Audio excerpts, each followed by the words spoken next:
The wild knows nothing of fairness.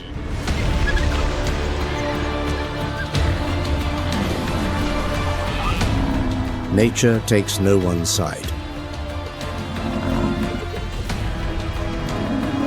And opportunity comes only once.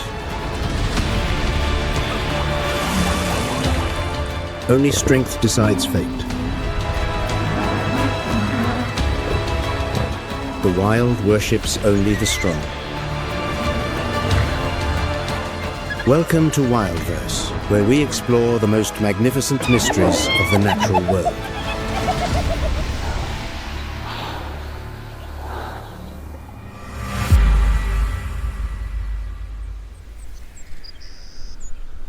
On the Okavango Delta, the water is gradually drying up, heralding a brutally harsh dry season ahead.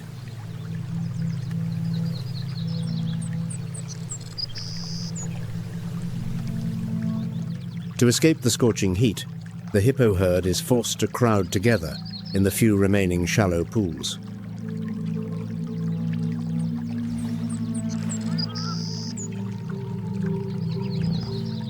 Amid this cramped and perilous environment, the mother hippo decides to bring her calf back to rejoin the herd.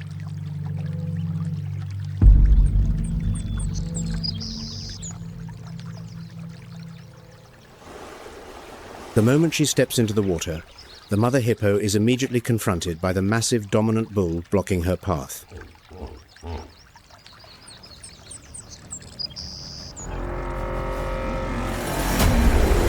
With a fierce protective instinct, the mother hippo bravely rears up her snout and growls defiantly, refusing to yield as she claims a safe position for her calf.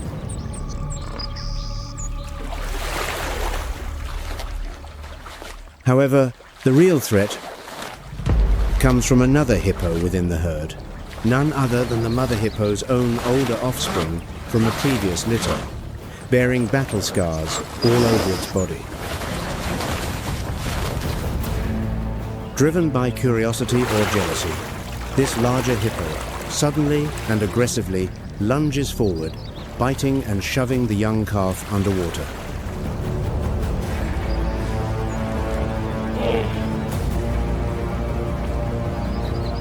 Without a moment's hesitation, the mother hippo immediately charges ferociously at her own older offspring to rescue the panicked calf.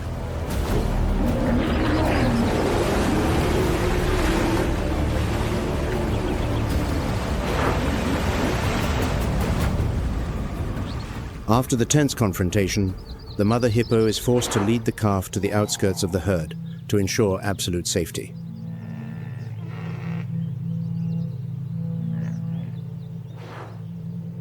Though lying apart in the quiet shallows, the mother and calf can still monitor every movement around them.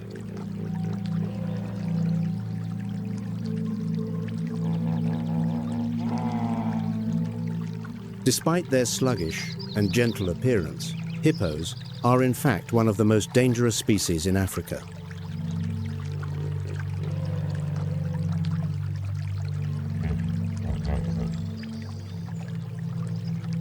However, in this moment of peace, the hippo herd simply savors the water in silence.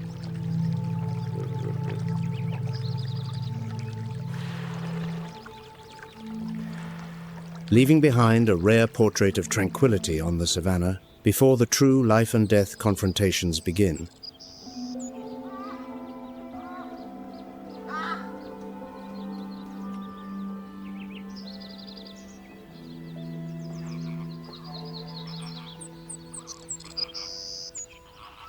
after the hippo herd finds a moment of peaceful calm in the waters of the Okavango, the journey of survival continues to unfold in spectacular fashion.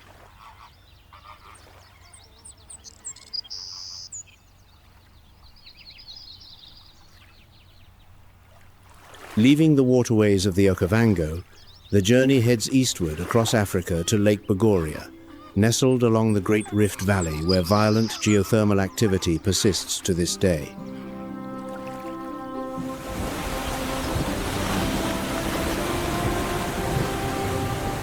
On the lakeshore, underground springs boil and erupt into columns of frothing white water, sending plumes of steam billowing into the air.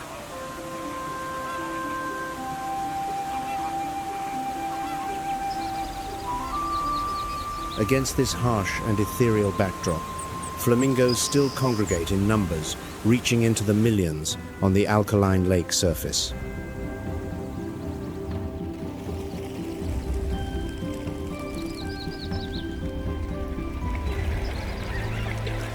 The abundant volcanic minerals transform the lake bed into an ideal environment for cyanobacteria and algae to thrive.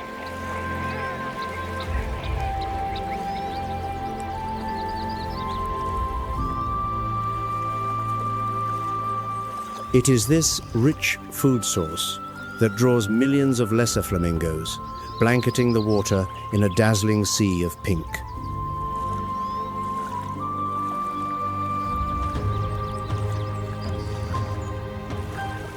Flocks of flamingos continuously take off and land, slicing through the curtains of steam rising from the hot mineral springs.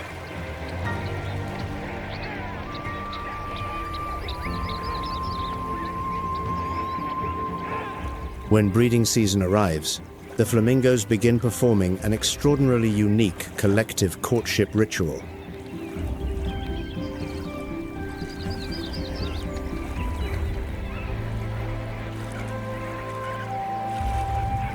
Thousands of flamingos stretch their necks high, turning their heads repeatedly and marching in synchronized formation in a mesmerizing dance.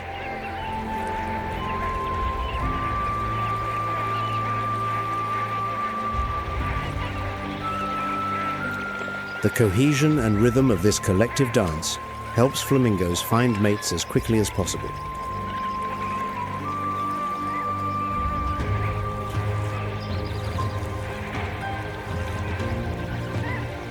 Yet the appearance of flamingos at this alkaline lake remains one of the most wondrous migration mysteries of the Great Rift Valley.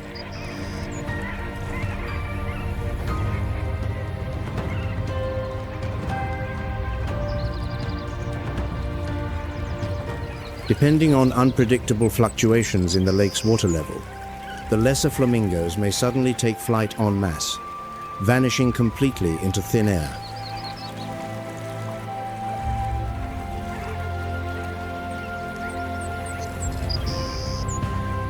Then, when environmental conditions shift, millions of lesser flamingos abruptly return, once again illuminating this harsh volcanic landscape.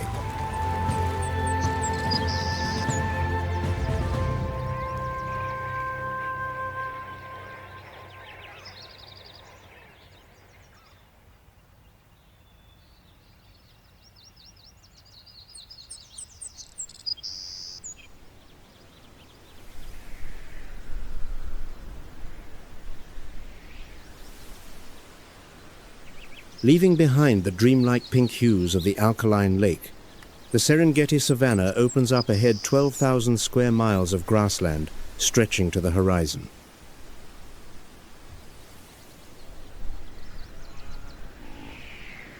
Where life and death confrontations never keep anyone waiting long.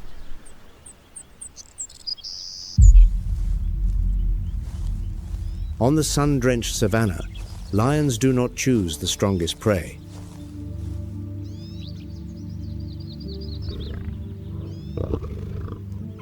Lions choose the slowest prey, the old, the sick, the young separated from the herd.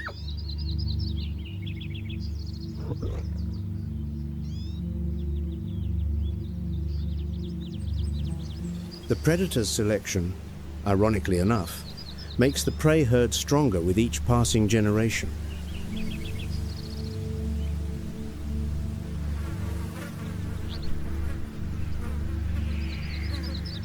But sophisticated tactics do not guarantee success. 75% of lion hunts end in failure.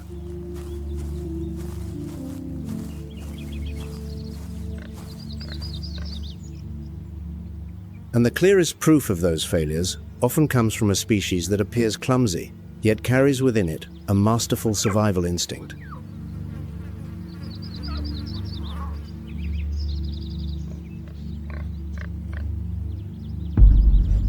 Under the savanna sun, a pride of lionesses and their cubs spot a warthog family busily foraging.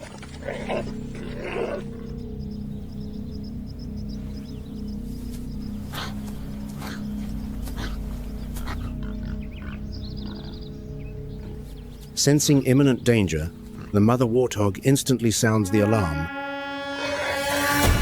herding her piglets into a desperate sprint toward their familiar burrow.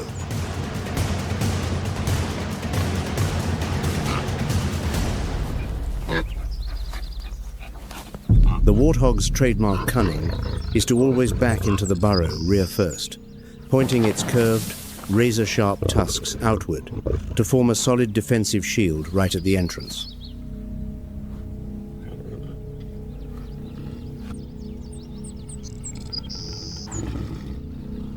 But the lion pride does not give up easily. They converge and surround the burrow entrance, completely overwhelming in numbers.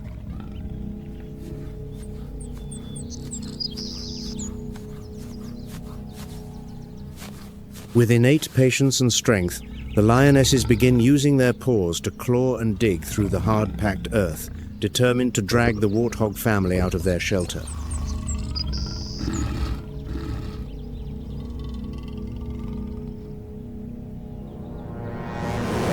It seems death is closing in on the warthog family. But they are in fact the master engineers of the grasslands.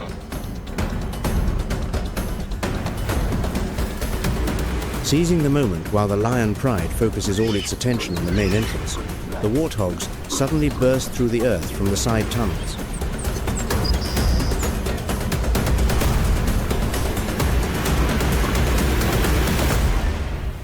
Despite mobilizing the entire pride in an all-out chase across the open grassland, the lions are left utterly helpless before the astonishing speed and nimble dodging of the warthogs.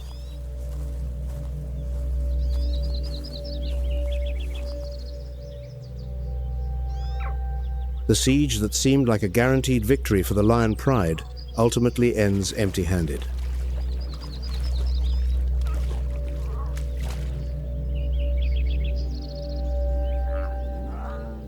The lesson for the hunters: every prey animal on the savanna carries its own weapon of survival, whether it be speed or cunning.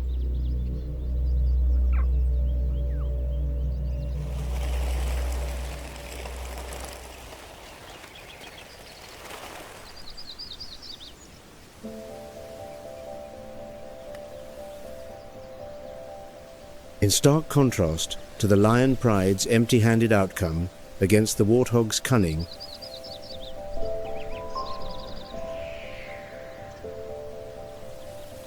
the wild also witnesses brutal clashes erupting among members of the same species.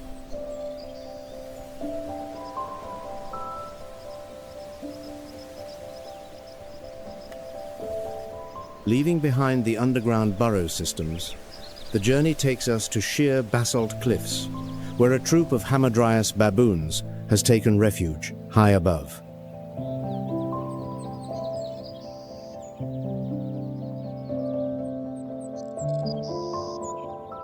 Unlike primates, living beneath the gentle shade of forest canopies,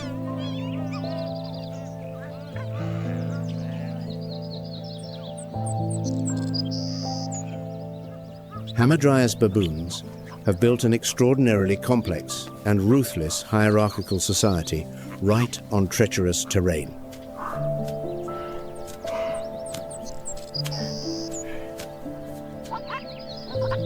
They live in large troops of up to several hundred individuals, subdivided into smaller family units governed by dominant males.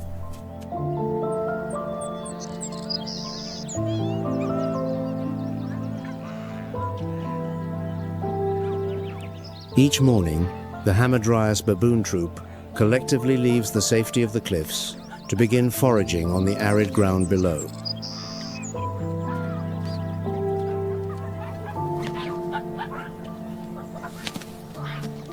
Despite individually possessing formidable strength, hamadryas baboons still prioritize moving in large troops to form a solid defensive shield against threats from the wild.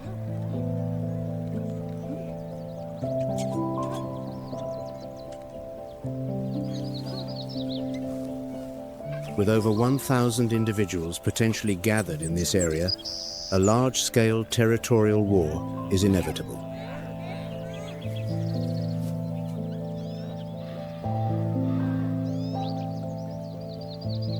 When the clash subsides, the family groups begin to reassemble, and the troops' order is immediately re-established under strict control.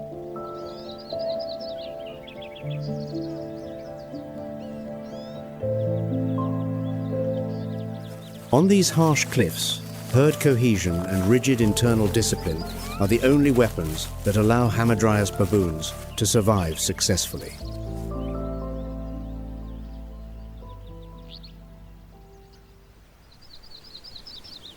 A rare, fleeting moment of calm returns, leaving a brief pause amid the fierce heartbeats of the brutal race for survival.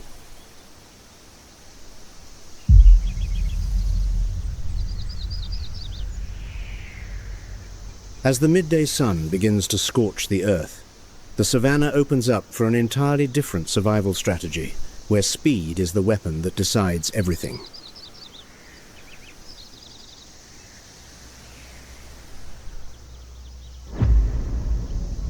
A coalition of cheetahs is silently observing a herd of wildebeest.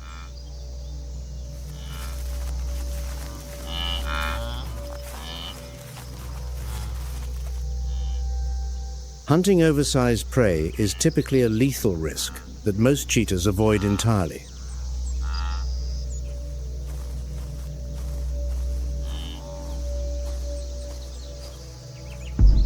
Within the group, a few inexperienced individuals remain. If they carelessly spook the prey, the hunt is guaranteed to fail.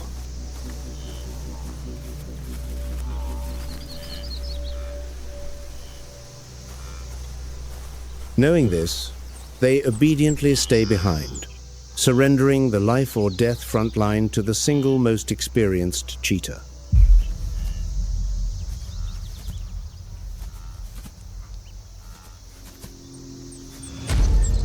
Approaching from downwind, the cheetah carefully weaves through every tree trunk and patch of dry grass to close the distance undetected.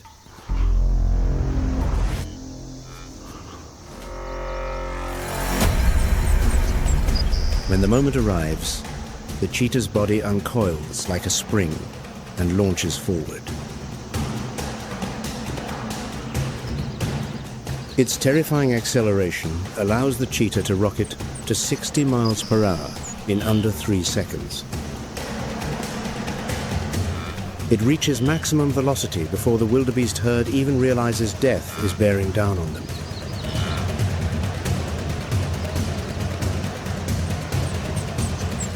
With a single lunge, the cheetah leaps onto the prey's back, using every ounce of tenacious skill to wrestle the wildebeest to the ground.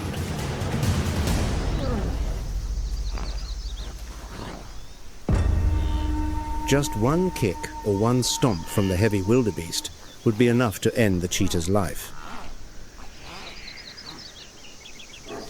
But the cheetah proves its extraordinary power, clamping down and locking its jaws around the prey's muzzle until it stops breathing entirely.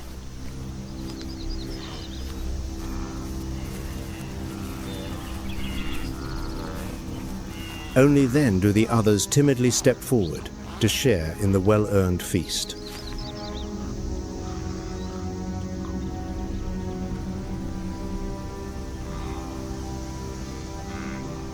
In the brutal world of the Serengeti, to survive, cheetahs are forced to shatter every evolutionary limit to become specialist killers of large prey.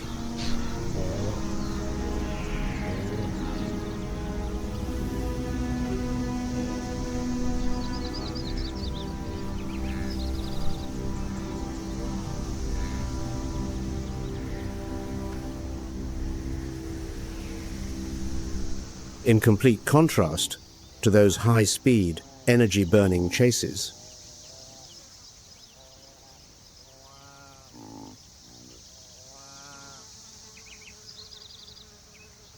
another predator chooses the opposite survival strategy: absolute patience and invisibility.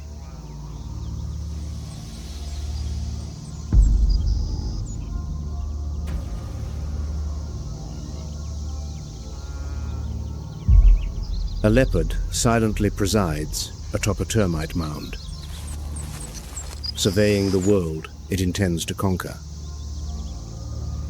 Its panoramic vantage point helps it lock on to the target, a herd of impala grazing leisurely not far away.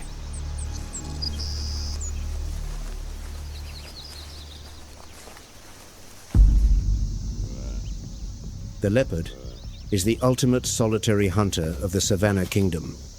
No pack, no allies, and absolutely no warning growl.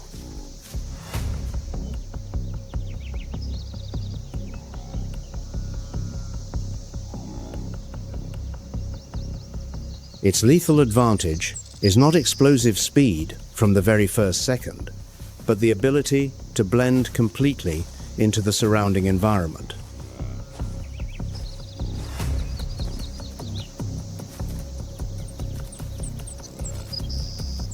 A single small sound and the impala herd would panic and flee, but the leopard moves like a weightless ghost.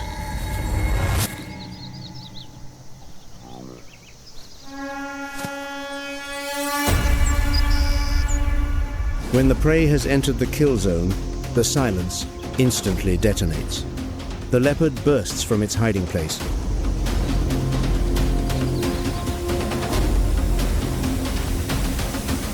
Delivering a lightning-fast pounce and wrestling the impala to the grass. The hunt ends swiftly, with victory belonging to the invisible one.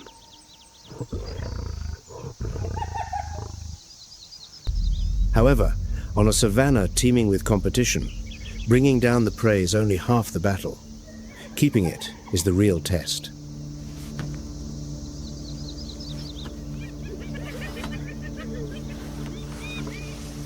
That is why instinct compels the leopard to use the raw strength of its jaws to haul the heavy kill up into the towering treetops.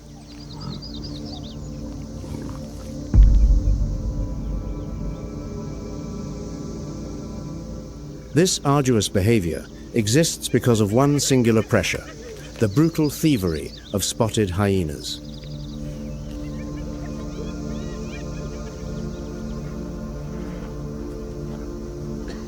If spotted hyenas did not exist on the savanna, the leopard would never need to stash its food in the trees.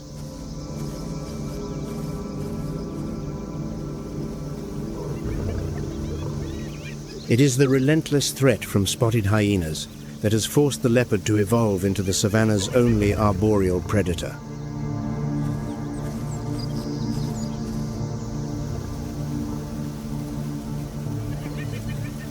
Your enemy shapes your instincts more than you realize. On the savanna, the one who threatens you is also the one who forces you to rise.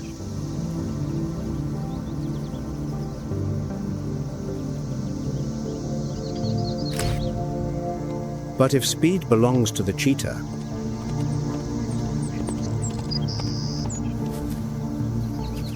and invisibility belongs to the leopard,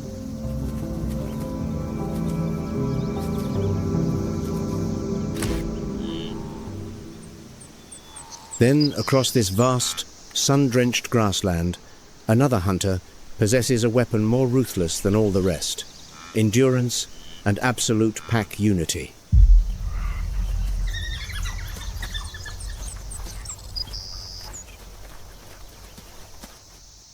The African wild dog pack sets out, spreading their formation evenly across the vast savanna to launch a relentless pursuit hunt.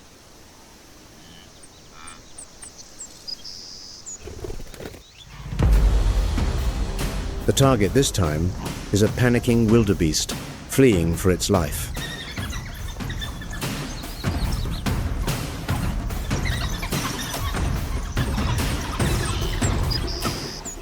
Without needing to hit maximum sprint speed like a cheetah, the African wild dog's survival secret lies in its non-stop relay running tactic.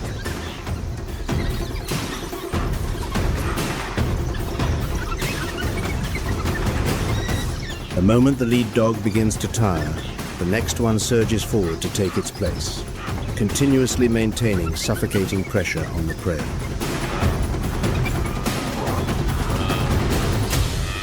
Through seamless coordination and boundless endurance,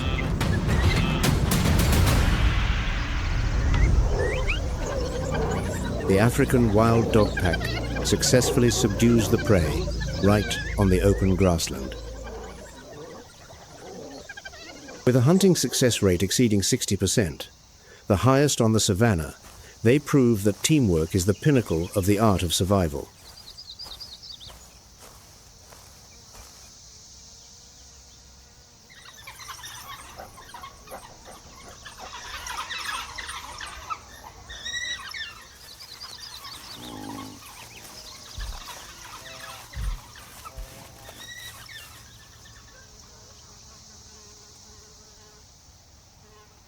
Closing the tense and brutal moments of the chase.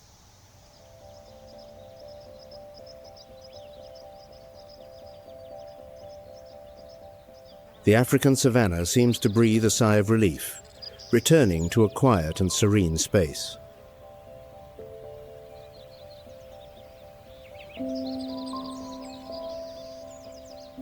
Far away from the noise of the ground, a family of giraffes is strolling leisurely.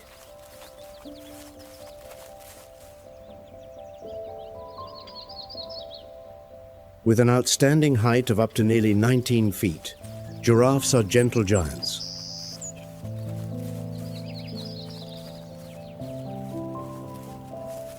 Bearing an elegant appearance, like the aristocrats of the wild kingdom, their colossal stature allows them to enjoy a world of their own.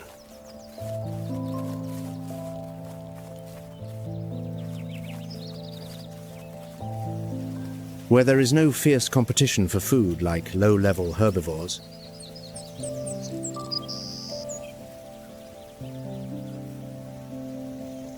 their characteristic long neck helps them easily reach the soaring treetops, gently plucking the soft, young leaves.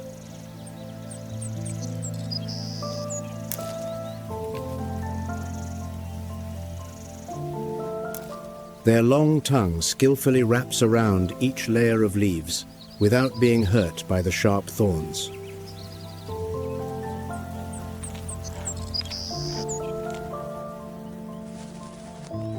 Each step of the giraffes is graceful and slow, creating a rhythmic dance amidst the vast sea of grass.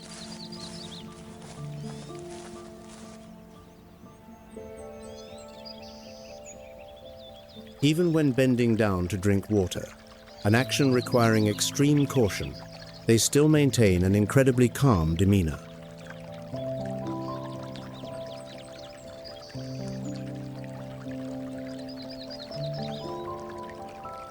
Without competing or clashing, the members of the herd quietly take turns, keeping watch, giving each other absolute trust.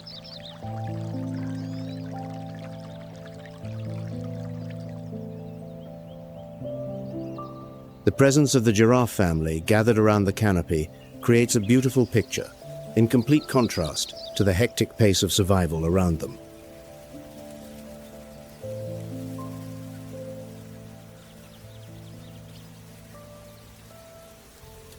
Their serene aura is not weakness, but their way of blending into the endless and gentle flow of nature.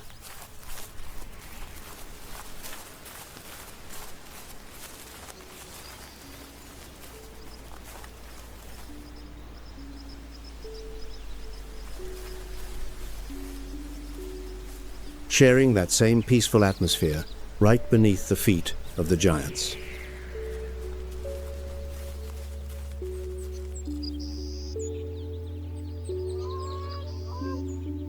Another elegant creature is also leisurely enjoying the slow pace of life.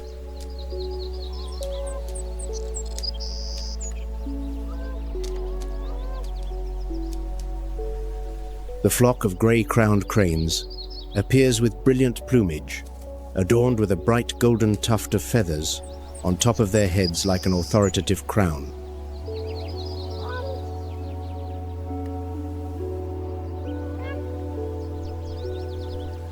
Unlike the noisy and busy flamingos by the alkaline lake,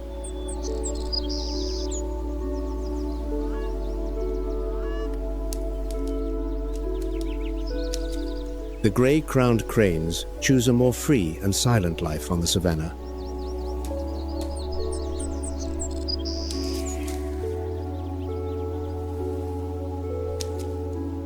They walk across the grassland on long, slender legs, each step so gentle as if not wanting to disturb anything.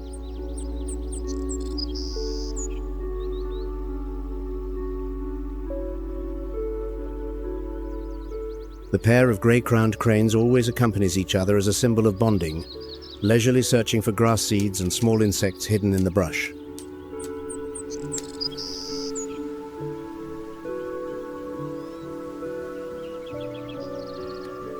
Occasionally, they stop, letting out deep, echoing calls, like a gentle greeting sent to the vast sky.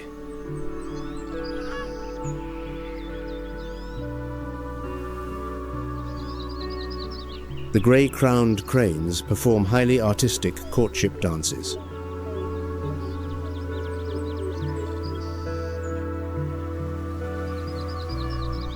They spread their large wings, curve their proud necks, and dance rhythmically in absolute harmony with their mate.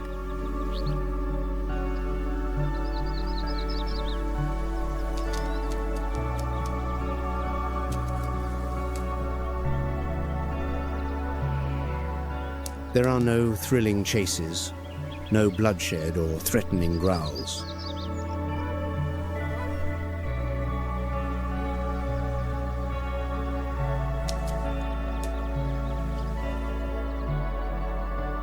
Both the giraffes and the grey-crowned cranes find their own rare peace.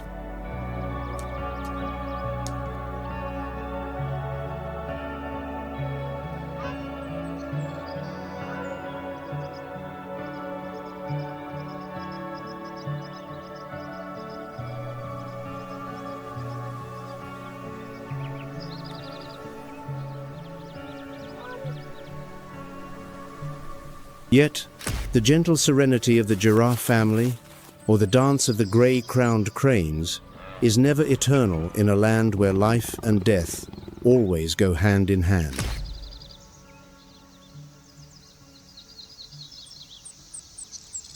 The energy on the savanna does not flow in one direction alone. It is constantly reversed by a fearsome force.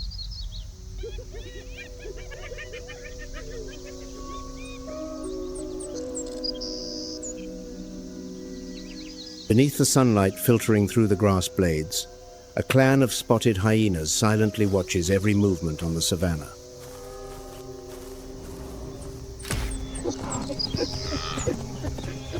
Each adult spotted hyena can weigh up to 176 pounds and sprint at 37 miles per hour.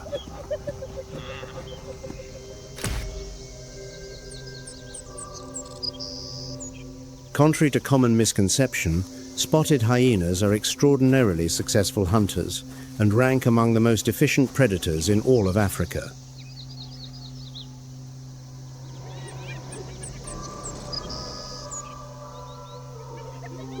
They operate a complex matriarchal social structure composed of multi-member clans.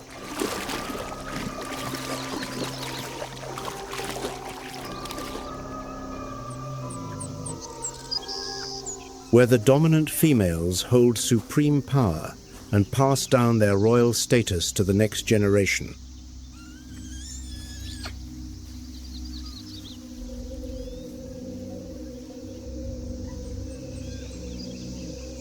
Possessing superior intelligence and deep family bonds, spotted hyena mothers devote years on end to nurturing, protecting, and interacting with their young.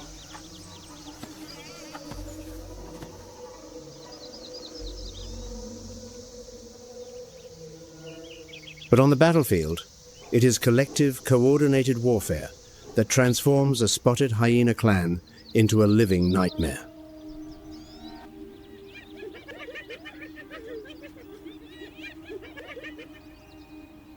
From cheetahs, leopards, to African wild dogs, no species is safe from the sweeping klepto-parasitic pressure of the spotted hyena clan.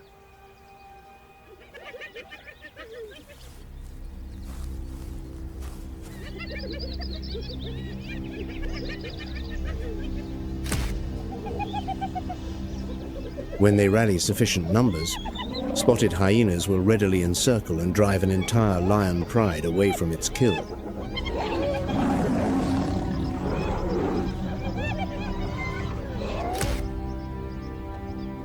The perfect combination of hunting prowess, opportunistic scavenging, and the ability to process bones down to the last fragment has transformed the spotted hyena into the ultimate nutrient recycling machine of the ecosystem.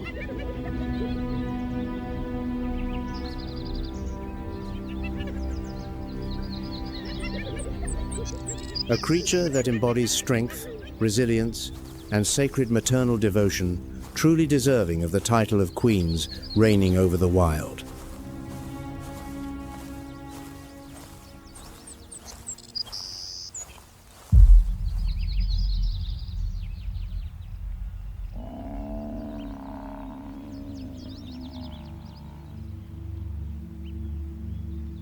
Though spotted hyenas are cunning and ruthless hunting machines,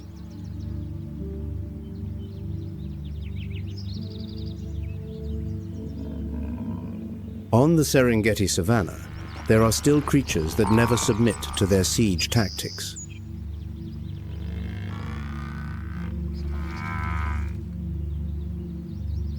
Across the vast Serengeti grasslands, a herd of Cape buffalo is on the move.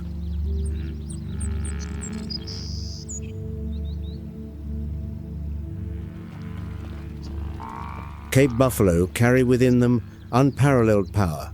Mature bulls can weigh up to 1,500 pounds and stand nearly 6 feet at the shoulder, while the cows also possess formidably massive frames.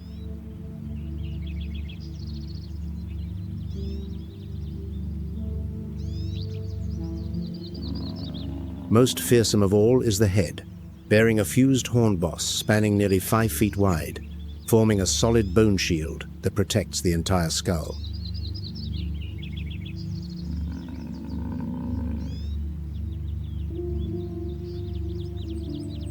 The Cape buffalo herd's defensive formation is unlike that of any other herbivore on the savanna. Calves are always in the center, cows surround them, and mature bulls guard the outermost ring.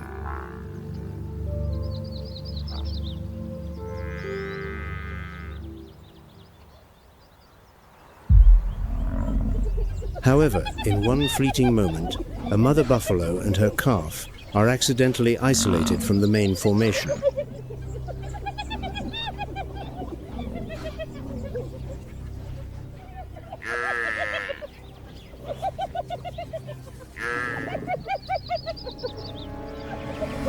Yet the panic reflex to turn and flee has been completely eliminated from the Cape buffalo's genome through millions of years of natural selection. The mother Cape buffalo does not retreat. With agility and a fight-to-the-death resolve, the mother buffalo pivots continuously, forming a massive living shield that shelters her calf, huddled tightly beneath her belly.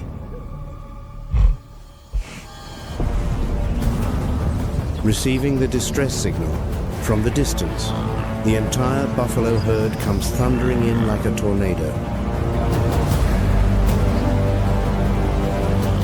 They do not hesitate.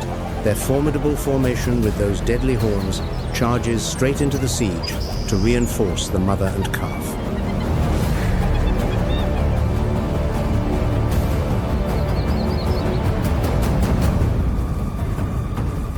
The weapon of family, sometimes, it is not just about the sheer size of the herd, but the willingness to sacrifice everything to protect the young.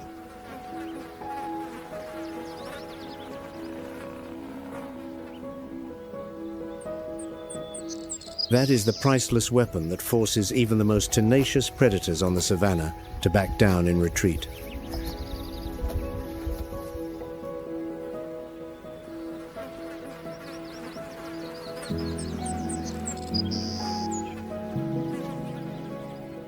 If the Cape buffalo uses family as its last stand shield against the spotted hyena clan,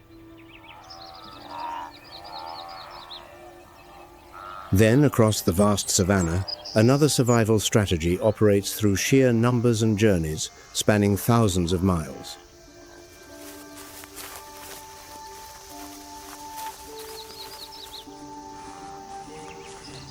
On the Serengeti grasslands, a herd of zebras appears.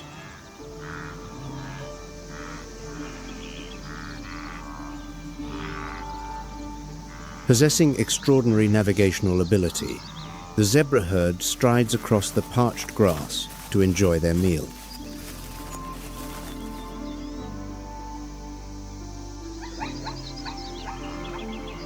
Across the plains, countless other families of plains zebras are also streaming in, joining the peaceful atmosphere of the migration season.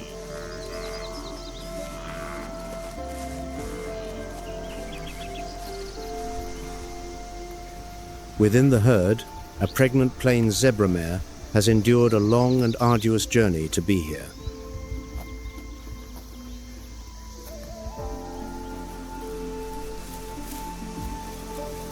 Miraculously, beneath the tranquil sky, a newborn plains zebra foal is nestling close to its mother's legs.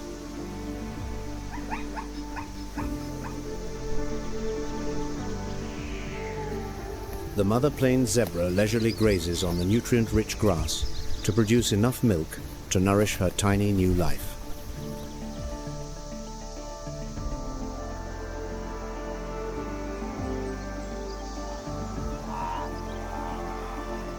The distinctive black and white stripes on the plains zebra's bodies interweave amid the sea of green grass, creating a visual effect that blends seamlessly into the landscape.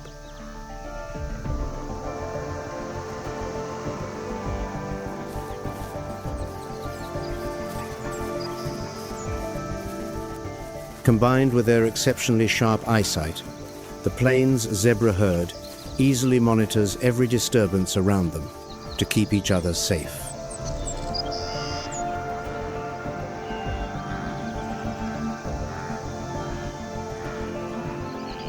It is this gentle family bond and enduring migratory instinct that has allowed plains zebras to sustain their lineage across millions of years on the African motherland.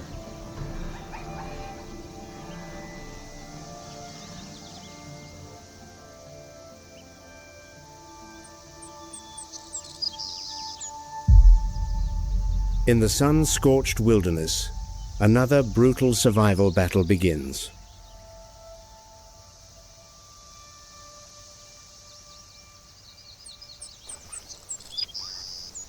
Young African ostriches are bravely striding across the grassland that stretches endlessly to the horizon.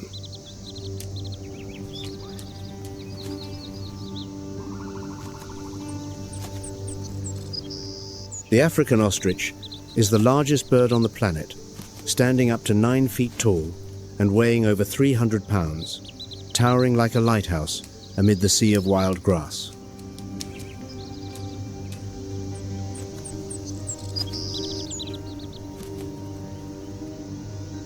Under the blazing midday sun, the ambient temperature rapidly soars.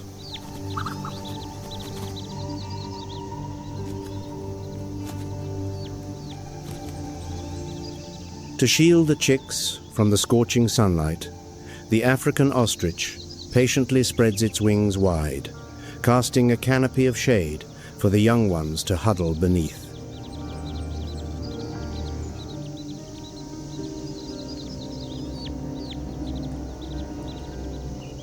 Yet the African ostrich possesses the largest eyes of any land animal, along with extraordinary vision that allows it to detect movement and locate water sources from a distance of many miles.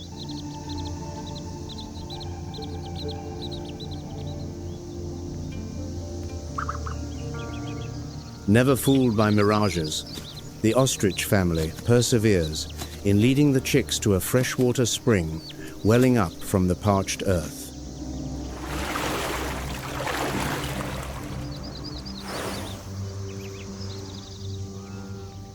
Here, they mingle with herds of antelope, plains, zebras, and countless other herbivores gathered around the life-sustaining water source.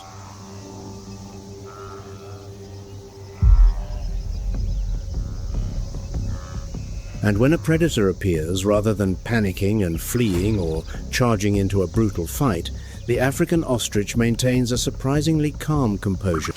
Despite possessing such a fearsome defensive weapon, the African ostrich still chooses to live peacefully, strolling leisurely beneath the savanna sun.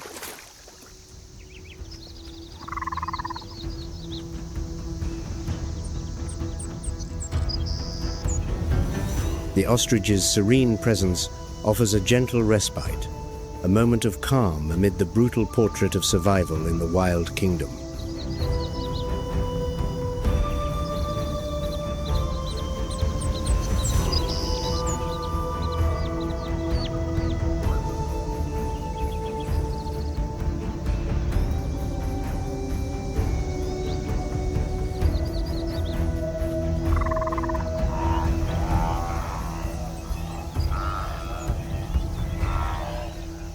Though African ostriches and plains zebra herds may find brief moments of tranquility on the sun-drenched grasslands.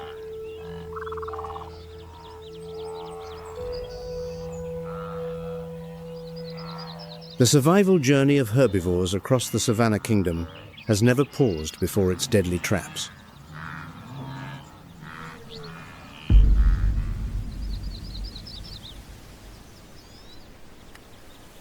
The most brutal challenge lies at the Mara River, churning with muddy sediment, where steep, sheer banks drop away and beneath the surface, an ancient killing machine already lies in wait.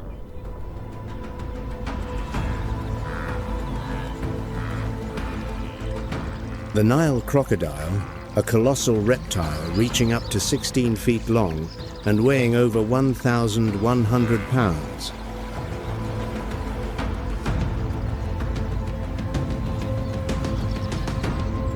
when the wildebeest approach the water's edge, death silently slithers forward.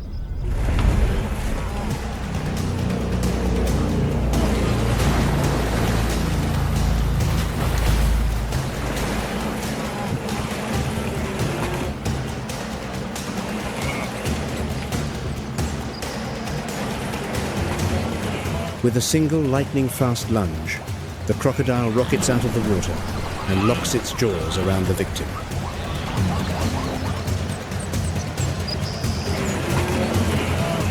It immediately unleashes the death roll, spinning the prey through the water in a violent barrel roll.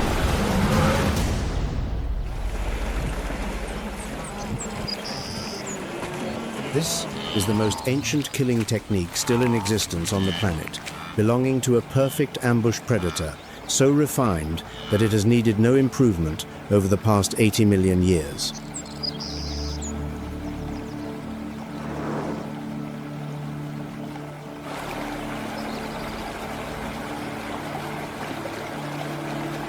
However, the Mara River is at its peak flood and the current is raging.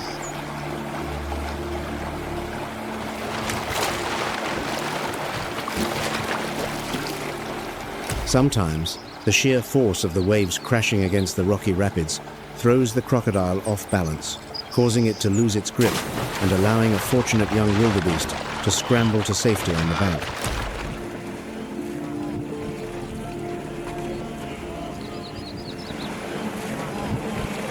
But the true river crossing erupts when tens of thousands of wildebeest and plain zebras can wait no longer and surge en masse into the raging current.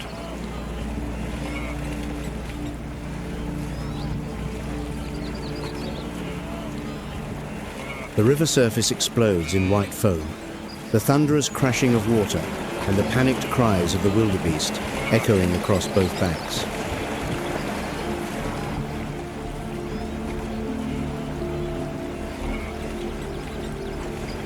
No matter how numerous and brutal the Nile crocodiles may be, they can only seize a tiny fraction, while over 1 million other creatures continue to climb safely onto the opposite bank.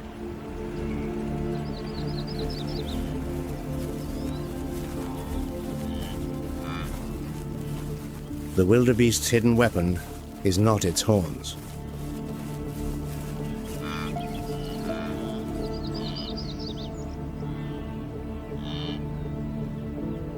Not its speed, but sheer numbers, sharing the risk until nothing can stop the entire herd.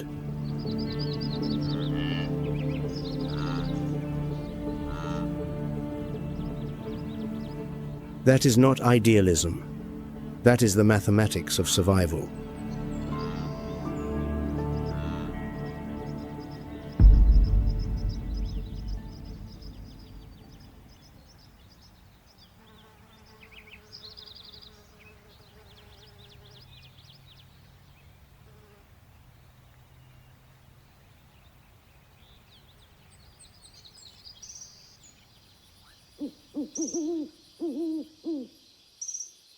The pitch-black night rapidly swallows the Serengeti savanna, banishing the oppressive heat and unveiling the most ruthless battlefield under the dim moonlight.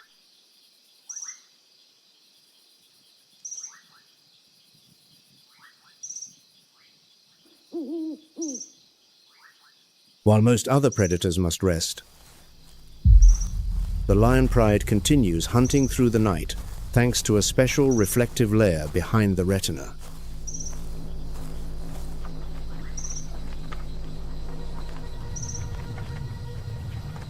However, tonight's adversary for the lion pride is no longer the usual antelope or buffalo, but a herd of African elephants, the colossal beast that dominates the land.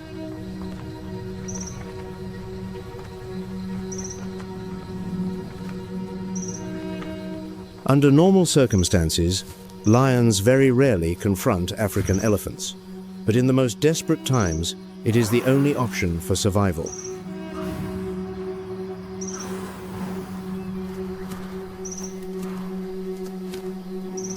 The target the lion pride is eyeing is the young African elephants, sheltered deep within the herd.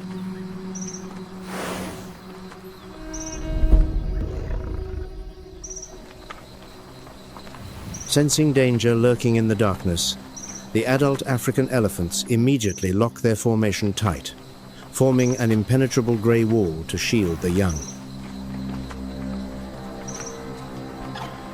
A few isolated African elephants attempt to intimidate, but the lion pride, large in number and trained to become true elephant hunting specialists, holds firm.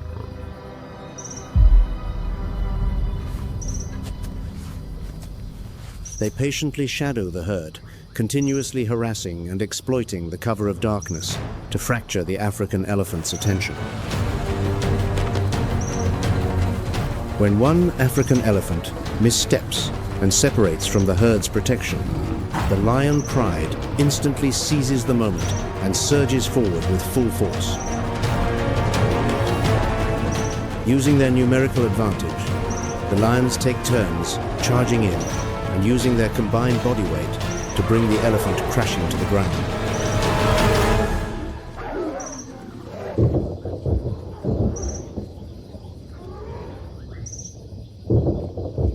The spectacular nighttime takedown delivers a colossal prize to the lion pride, enough to sustain the entire pride for an entire week.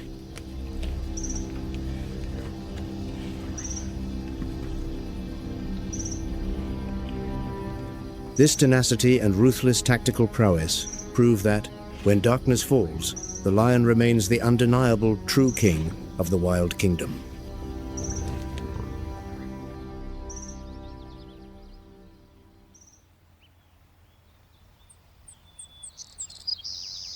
On the wild savanna, the struggle for survival is a brutal arena where nature never takes anyone's side.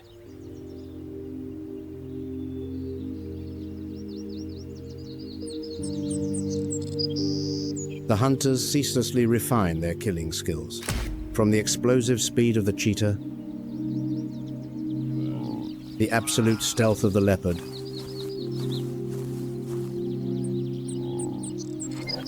to the relay endurance of the African wild dog. Lions and spotted hyenas even maximize their ruthless pack tactics to overpower massive African elephants under the cover of night, or to sweep across and dominate other predators on the grasslands.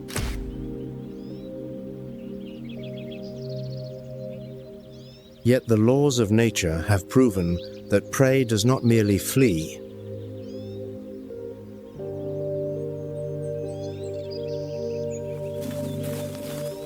They always wield individual, collective, and familial weapons to answer back against millions of years of evolutionary pressure.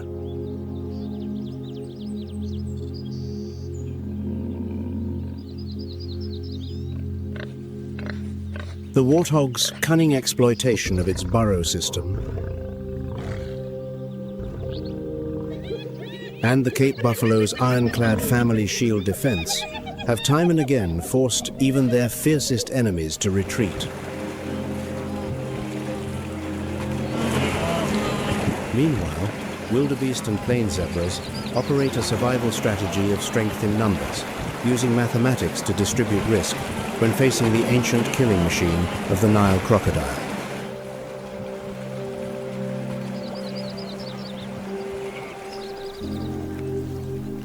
Every creature has established its own unique rule of survival, from the iron discipline of the Hamadryas baboon,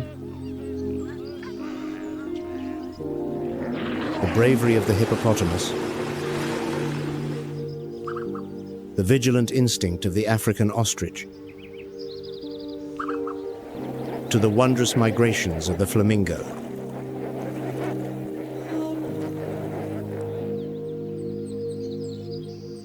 Evolution has equipped the hunters with speed, stealth, endurance, and intelligence, while simultaneously granting prey sharp horns, powerful kicks, overwhelming numbers, and even self-sacrifice.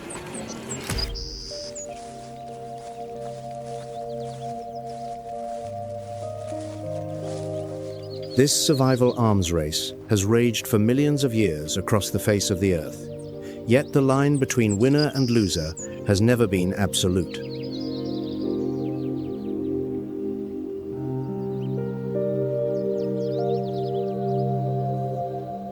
It is precisely this fragile balance that transforms every creature's survival story into an extraordinary epic, illuminating the most magnificent heartbeats of the natural world.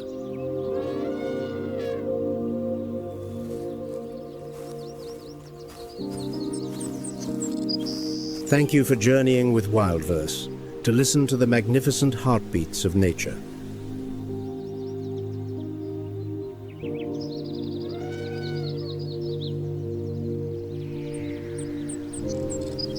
And subscribe to the channel today so you never miss the next expedition of discovery.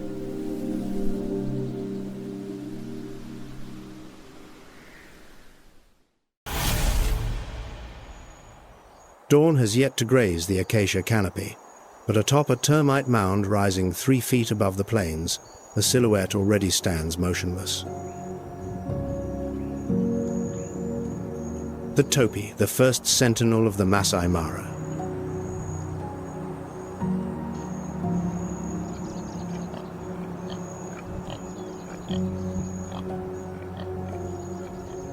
Horns curving gracefully backward, 4 hooves firmly planted on the cracked earth.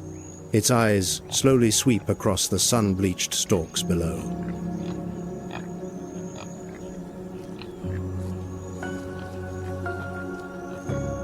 The topi ranks among Africa's swiftest antelopes, capable of reaching 45 miles per hour in a full-tilt sprint.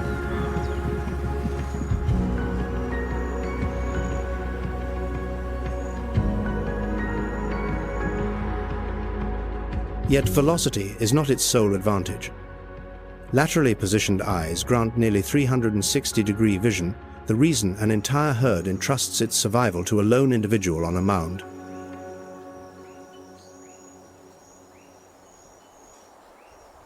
From this vantage, the topi spots what the ground obscures, a pale, tawny shadow shifting deliberately through the tall western grass.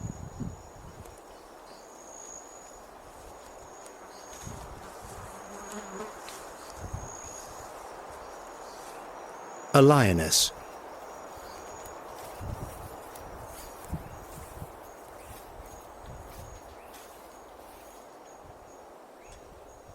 An alarm snort rings out sharp and concise, piercing the air like a starting pistol.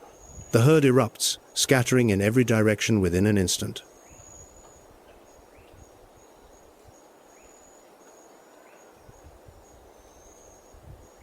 The Masai Mara, an expanse of over 580 square miles in East Africa, where each sunrise yields more than light.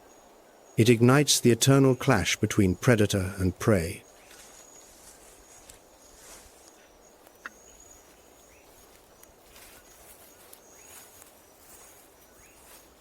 However, this savanna does not belong exclusively to the lions.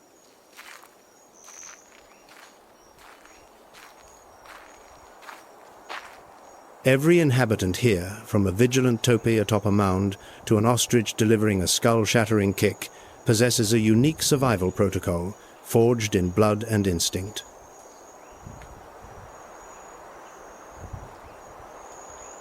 And that doctrine contains but a single edict: never surrender.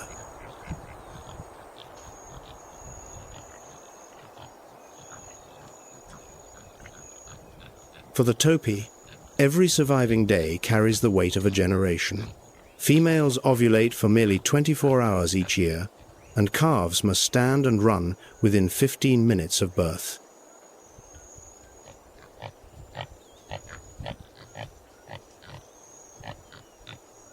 The lioness lies low, her gaze fixed on the dispersing herd. Patience remains the supreme virtue for the apex predator of the plains.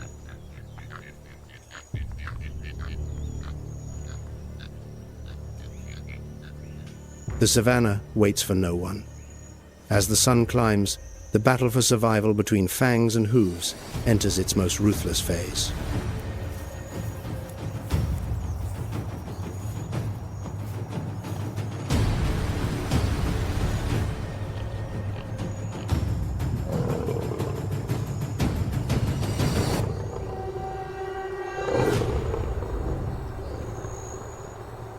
High noon has arrived. Heat waves quiver above the plains, distorting the horizon into a shimmering, fractured mirror.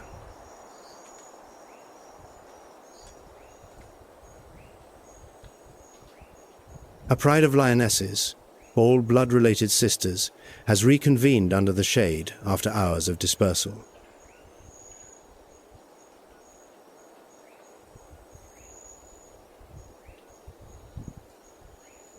Today's objective: a herd of wildebeest grazing leisurely.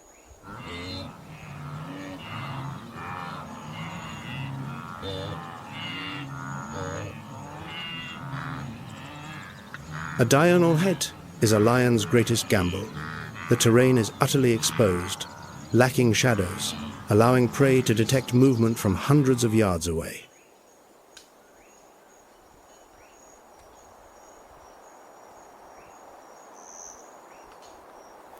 This pride does not rely on surprise. They depend on coordination honed over thousands of generations.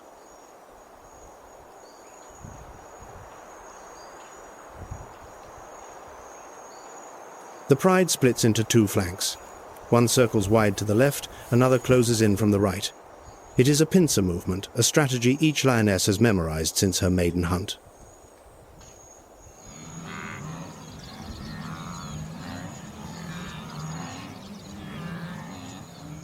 Every individual maintains a fixed role across successive hunts. The drivers on the outer edges are inherently swifter, while the ambusher in the center is exceptionally powerful and resolute.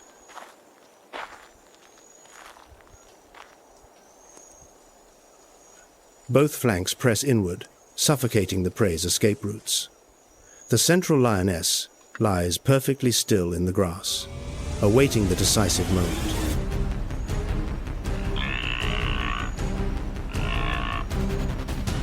A lioness can achieve 37 miles per hour during a sprint rapid, but solely over brief distances. Each lunge requires absolute precision, for second chances are virtually non-existent.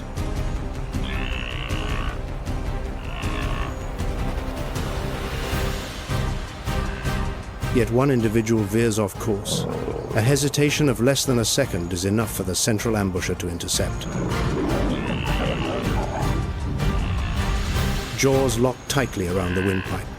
This strangulation hold may last up to 10 minutes before the quarry ceases struggling entirely.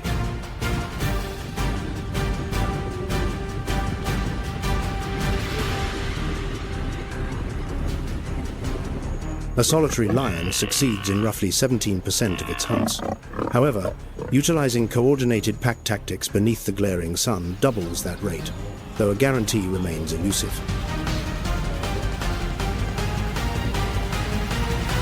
Silence descends. The hunt has concluded.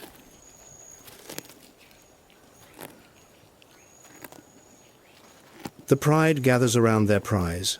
Hierarchy dictates order. The dominant females feed first, while the rest follow sequentially. No squabbling, no breaking rank.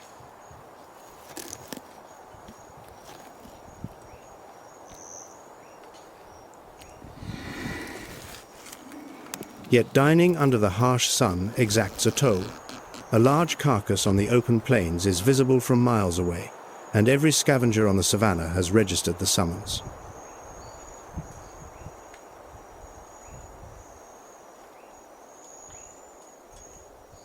Within mere minutes, the initial dark silhouettes begin circling overhead. The true contest for this carcass has only just commenced.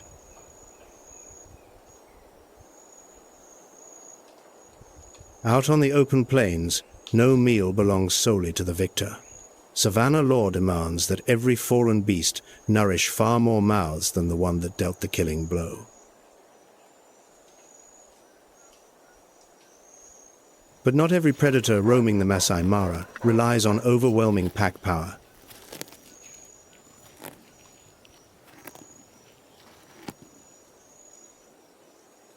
Less than 2 miles from the feeding lions, a pair of black-backed jackals is imparting life's first survival lesson to their pups.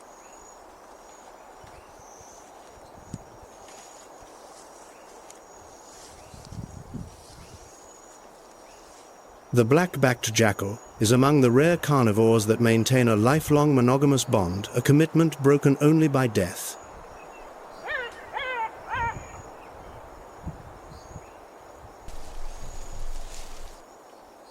Once a mate is chosen, they never stray, even if one becomes wounded, frail, or stripped of every advantage on the plains.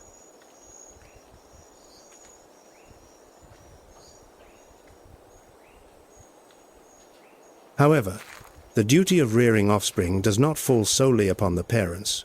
Juveniles from previous litters, typically 1 to 2 years old, voluntarily remain at the den to guard and nurture their younger siblings.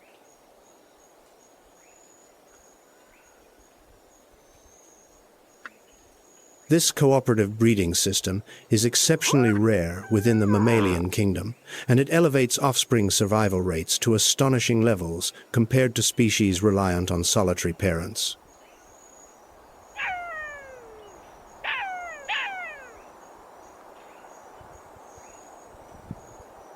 At midday, the adult male departs the den first.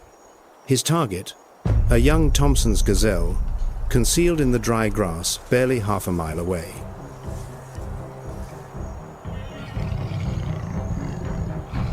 A black-backed jackal's nose possesses an extraordinary ability to dissect airborne scents with pinpoint accuracy, even as unpredictable winds sweep across the savanna.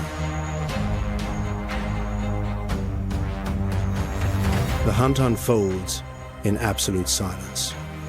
No roars resound. No heavy footfalls echo.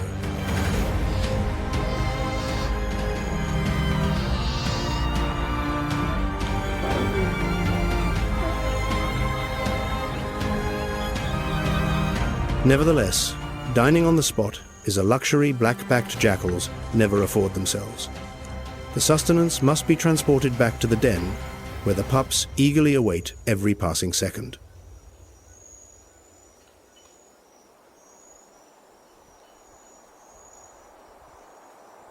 At the den's entrance, the male lowers his head and expels half-digested food, a behavior known as regurgitation, allowing parents to ferry nutrients without pouches or tools.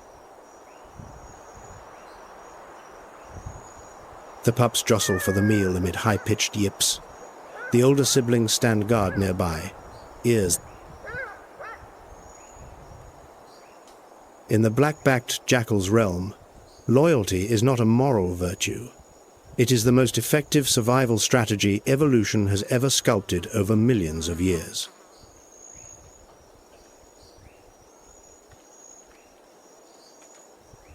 Returning to the site recently abandoned by the lion pride, the sky has entirely transformed its complexion.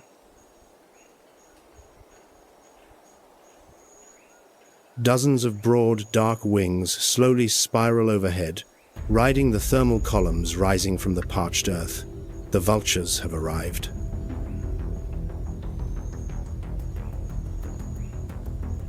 A vulture's stomach is among the most extreme digestive engines nature has ever engineered. With a pH nearing 1.0, it is highly corrosive, potent enough to dissolve bones and lethal pathogens.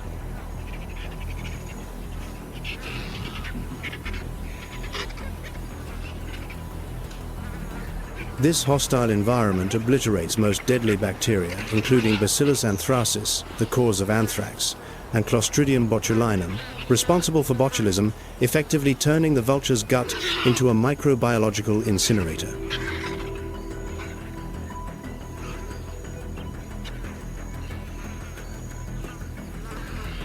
However, vultures are not invincible.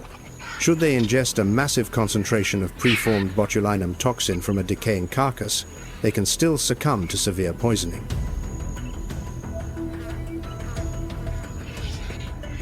On the plains, a vulture's role transcends the image of a simple scavenger. They are the ecological sanitation crew, halting disease outbreaks before pathogens can contaminate vital water sources.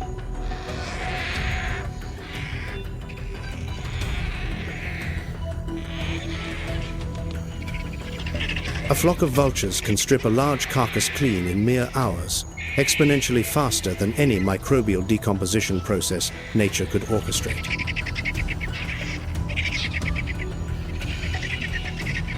Yet today, the vultures are not the sole attendants awaiting their share of the carcass.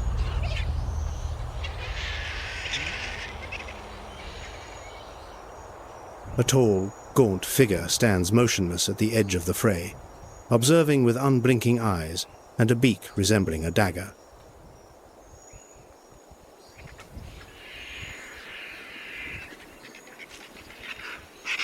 A latecomer that never leaves empty-handed, the marabou stork.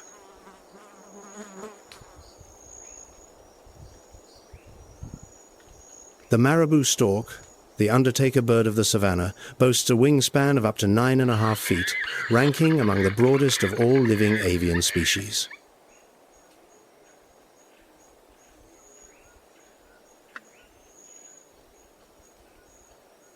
Its bald head is no aesthetic flaw. It represents an immaculate evolutionary design. Being featherless prevents bacteria from clinging when it thrusts its head deep into rotting viscera.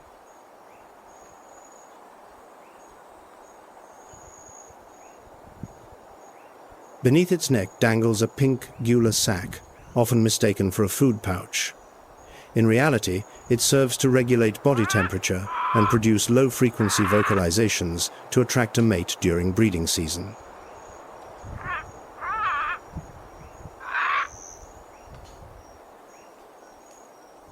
The marabou stork does not hunt in the traditional sense. Its strategy is ruthlessly straightforward. Wait, observe, then intercede using its superior size. Standing over 5 feet tall, wielding a long, razor-sharp bill, the marabou does not hesitate to snatch a morsel straight from a vulture's mouth in broad daylight. The vultures protest, but they are physically outmatched. The marabou unfurls its massive wings and takes a decisive step forward. The vultures retreat.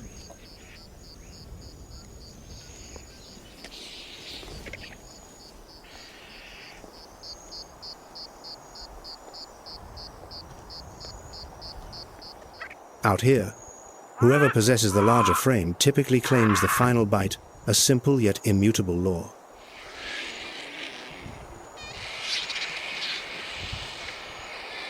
Even so, the marabou knows there are boundaries that should never be crossed, where size ceases to be an advantage, and where the true counter-attackers lie in wait. Because on the Masai Mara, supremacy is not solely the domain of teeth and claws. Certain seemingly docile creatures harbor enough destructive force to upend every convention. And the first among them, peculiarly enough, is a bird. The Kori bustard, Africa's heaviest flying bird.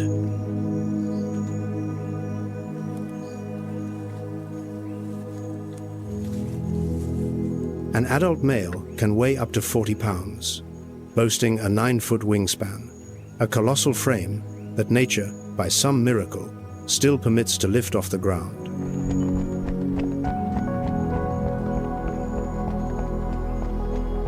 But flight is not its forte. For 75% of the day, the Kori bustard strides on stout legs, snapping up insects, lizards, and even small snakes along its path.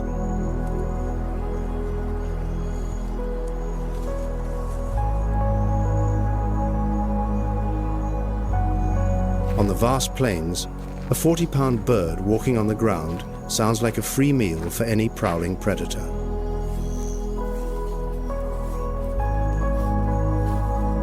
Yet the Kori bustard is no easy conquest. When cornered, it puffs its plumage, raises its crest, opens its beak wide, and emits a low growl sufficient to give small assailants second thoughts. Those sturdy legs deliver forceful kicks, combined with pecks from a rock-hard beak capable of driving away zebras and antelopes at communal waterholes.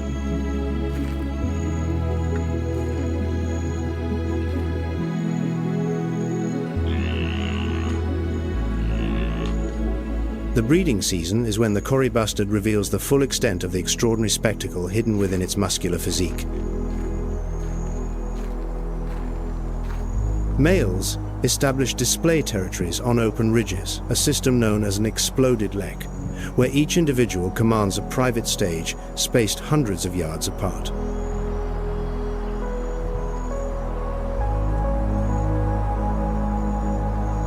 Accompanying this is sound, deep, resonant booms echoing over the parched plains, like war drums from a long-lost era. The male paces slowly, each step majestic. No rushing, no panic. Every movement serves as a declaration of vigor and genetic legacy.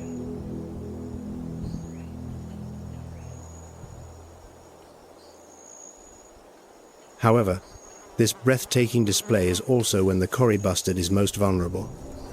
Engrossed in showing off, he may fail to notice an adversary approaching from behind. Following the mating season, the males vanish without a trace. They neither incubate eggs nor raise the young. The entire burden falls solely on the female, shouldering it amidst the perilous plains. In this realm, timing dictates everything, and the Kori bustard has mastered a crucial evolutionary lesson: weaponize bulk and turn the ground into a fortress.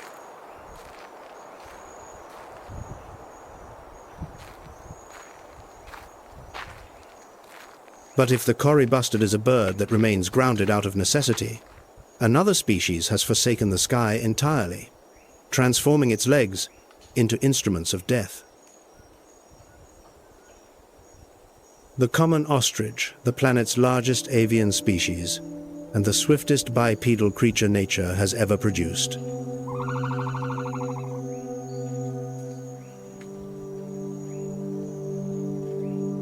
An adult ostrich can hit velocities of 43 miles per hour in short bursts and sustain 37 miles per hour over long distances without showing the slightest hint of fatigue.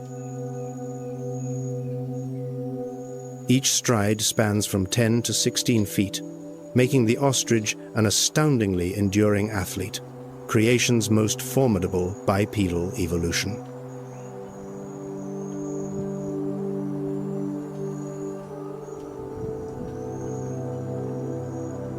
The secret lies in leg biomechanics. All muscle mass is concentrated high in the thighs, keeping the lower limbs lightweight and nimble. They operate like a biological spring system, where massive tendons continuously store and release energy.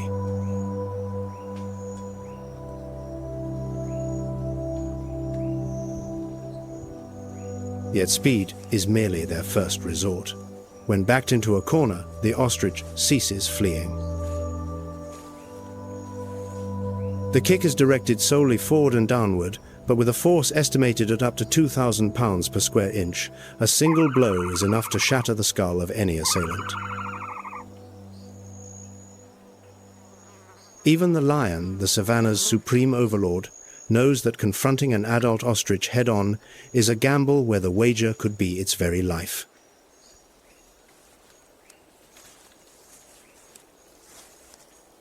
Amid the midday heat, an ostrich mother guards her clutch on the open plains.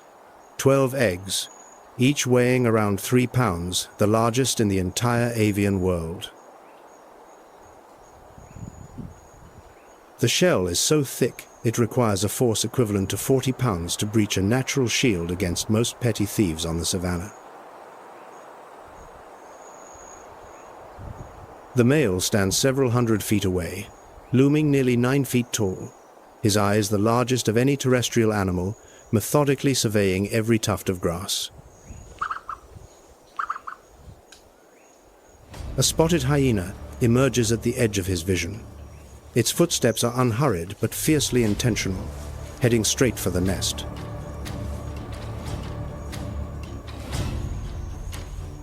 The mother does not abandon her clutch. She lowers her long neck flat against the earth, a camouflage tactic that leads many to falsely believe ostriches bury their heads in the sand.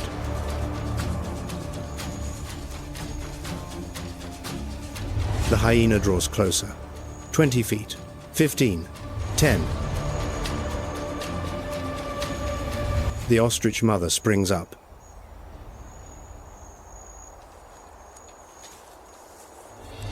Her wings span over 6 feet wide, not for flight, but to magnify her physical presence. Her long neck extends skyward, and a deep, guttural boom resonates from deep within her chest. The spotted hyena freezes. The creature looming before it is not a meal, it is a genuine, lethal threat. The hyena turns and departs. Today, it chooses life.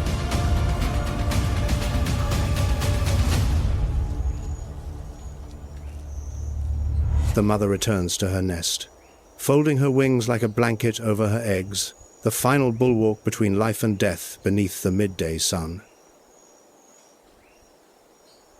By day, the grayish-brown mother incubates, blending seamlessly into the arid landscape. By night, the jet-black male takes the watch, dissolving into the darkness as if he never existed. On the Masai Mara, the mightiest does not always triumph. Sometimes, the victor is simply the one who refuses to run away. Beneath the blistering heat, the line between life and death grows exceptionally frail.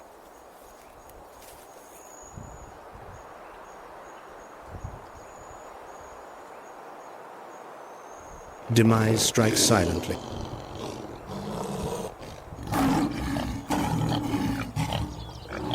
Dominion in the wild is not dictated solely by sharpened fangs and unsheathed claws.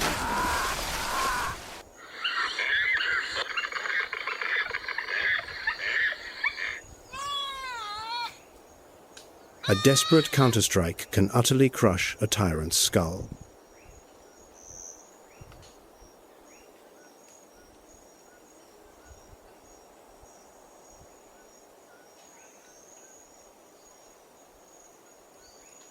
Welcome to WildVerse, where we uncover the natural world's most extraordinary sagas.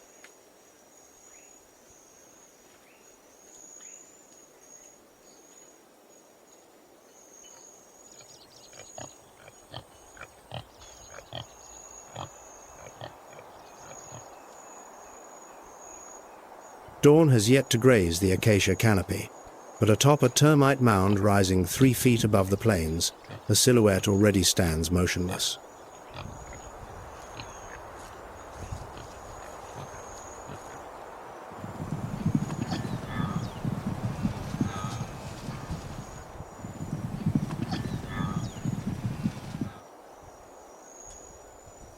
The topi, the first sentinel of the Masai Mara.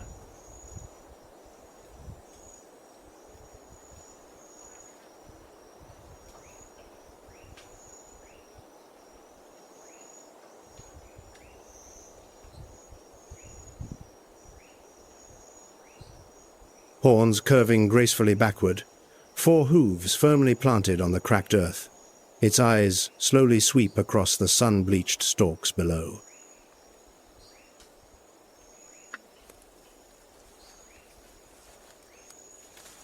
The topi ranks among Africa's swiftest antelopes, capable of reaching.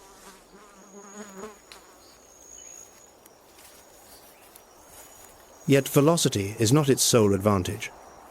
Laterally positioned eyes grant nearly 360-degree vision, the reason an entire herd entrusts its survival to a lone individual on a mound.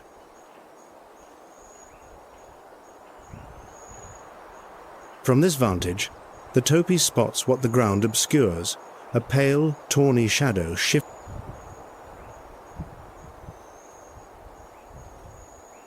A lioness.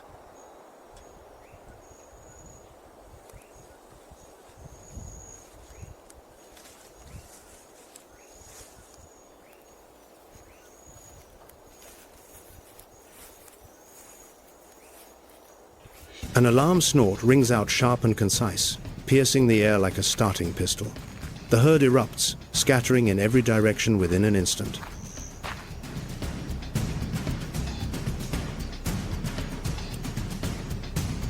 The Masai Mara, an expanse of over 580 square miles in East Africa, where each sunrise yields more than light. However, this savanna does not belong exclusively to the lions.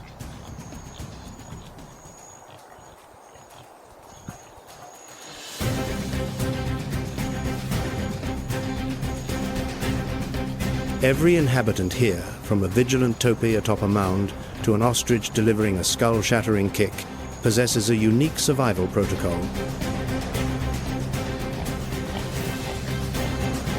And that doctrine contains but a single edict: never surrender.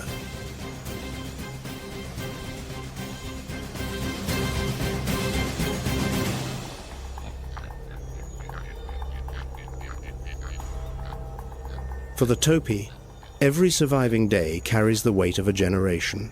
Females ovulate for merely 24 hours each year, and calves must stand and run within 50.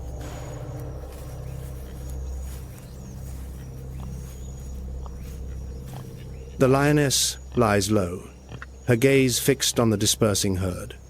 Patience remains the supreme virtue for the apex predator.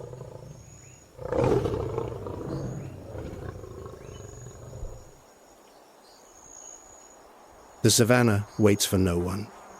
As the sun climbs, the battle for survival between fangs and hooves enters it. High noon has arrived. Heat waves quiver above the plains, distorting the horizon into a shimmering, fractured mirror.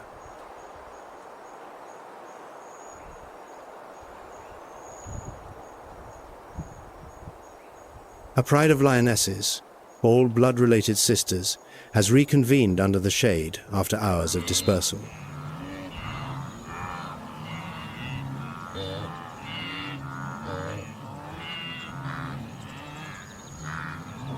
Today's objective, a herd of wildebeest grazing leisurely.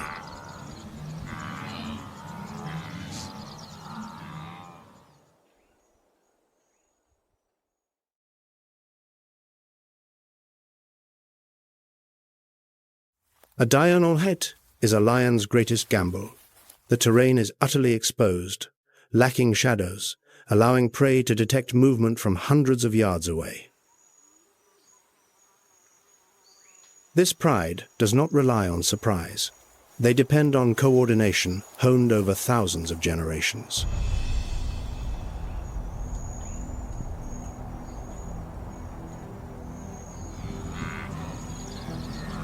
The pride splits into 2 flanks. One circles wide to the left, another closes in from the right. It is a pincer movement, a strategy each lioness has memorized since her maiden hunt.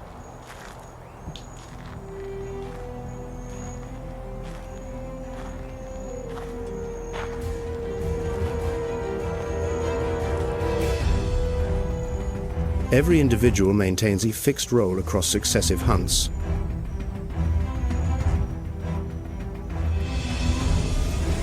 Both flanks press inward.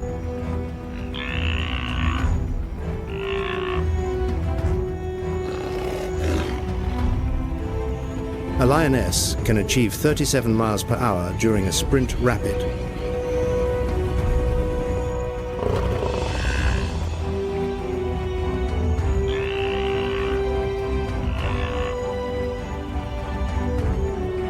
The silt-laden, murky water churns beneath the afternoon sun, carrying dark red mud from distant hills upstream.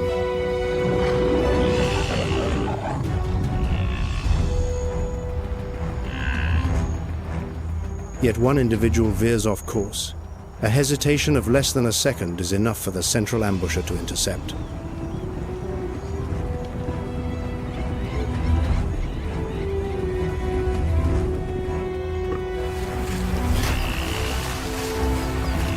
Jaws lock tightly around the windpipe. This strangulation hold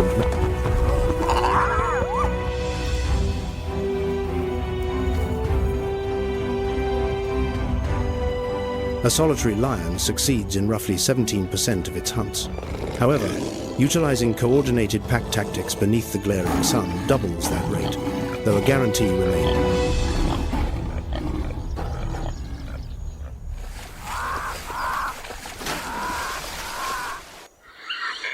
Silence descends. The hunt has concluded.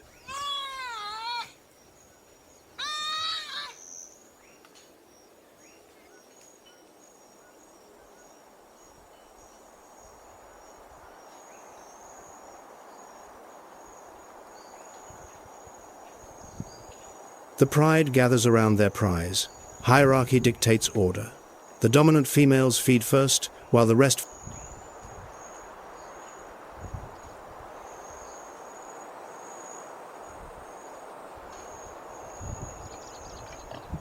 Yet dining under the harsh sun exacts a toll. A large carcass on the open plains is visible from miles away, and every scavenger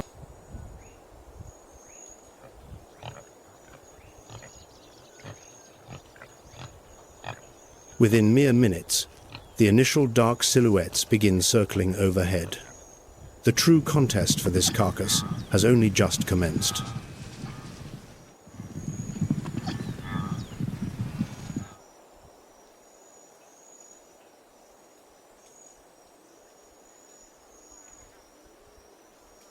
Out on the open plains, no meal belongs solely to the victor. Savanna law demands that every fallen beast nourish far more mouths than the one that dealt the killing blow.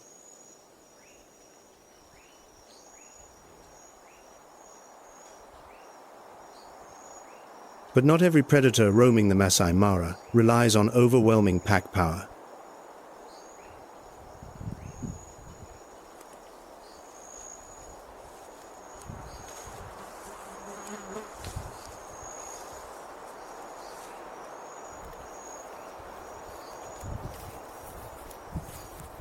Less than 2 miles from the feeding lions, a pair of black-backed jackals is imparting life's first survival lesson to their pups.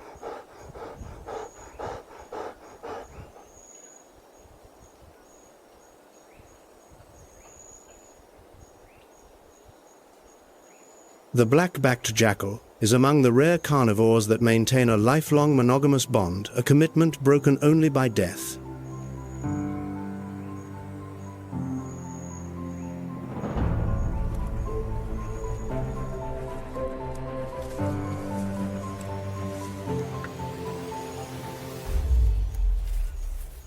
Once a mate is chosen, they never stray, even if one becomes wounded, frail, or stripped of every advantage on the plains.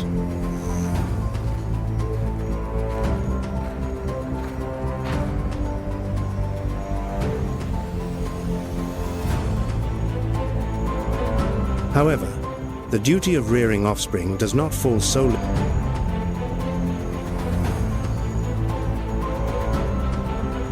This cooperative breeding system is At midday, the adult male departs the den first. His target, a young Thompson's gazelle, concealed in the dry grass barely half a mile away.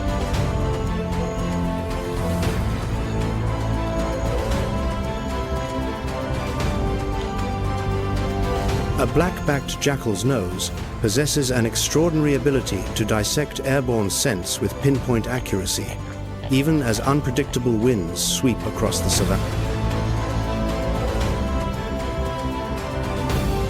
The hunt unfolds in absolute silence. No roars resound, no heavy footfalls echo. There are only feather-light steps and but not every ambush concludes according to the crocodile's desired script.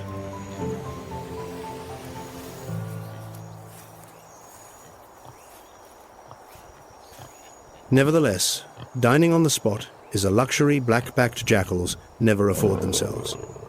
The sustenance must be transported back to the den, where the pups eagerly...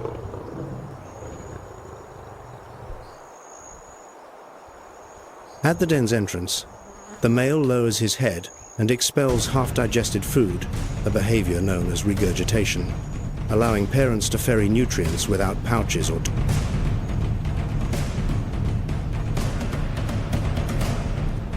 The pups jostle for the meal amid high-pitched yips. The older siblings stand guard nearby, ears...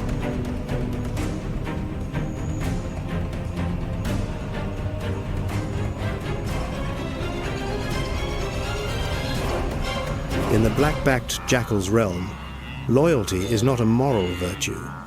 It is the most effective survival strategy evolution has ever sculpted over millions of years.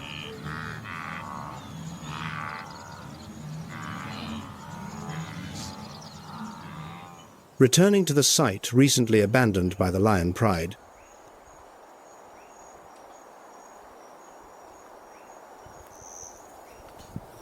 dozens of broad, dark wings slowly spiral overhead, riding the thermal columns rising from the parched earth.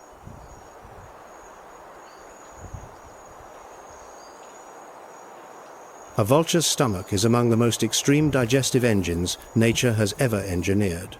With a pH nearing 1.0, it is highly corrosive, potent enough to dissolve bones and lethal pathogens.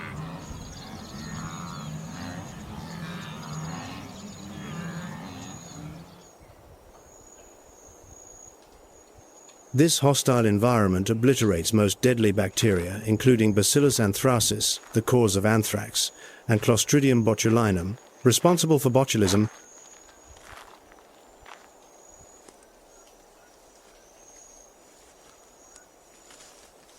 However, vultures are not invincible.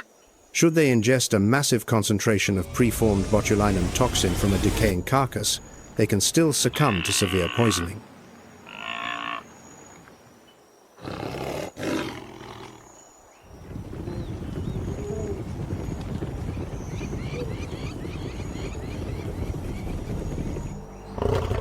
On the plains, a vulture's role transcends the image of a simple scavenger.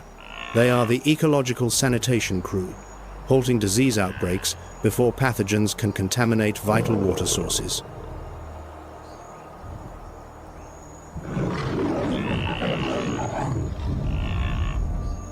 A flock of vultures can strip a large carcass clean in mere hours, exponentially faster than any microbial decomposition process nature could orchestrate.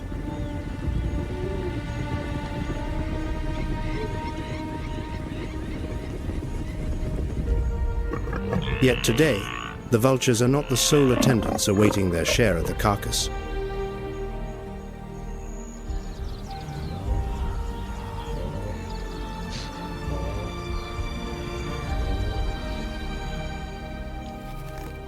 A tall, gaunt figure stands motionless at the edge of the fray, observing with unblinking eyes and a beak resembling a dagger.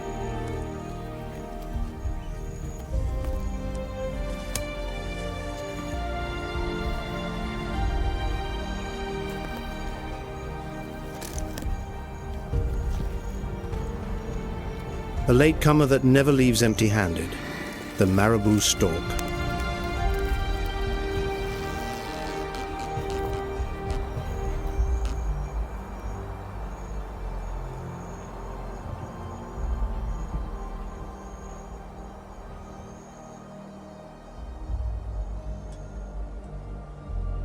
The marabou stork, the undertaker bird of the savanna, boasts a wingspan of up to 9.5.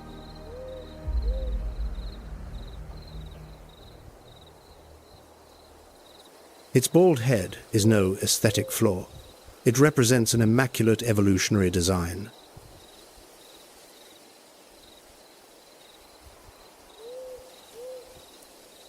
Beneath its neck dangles a pink gular sac, often mistaken for a food pouch.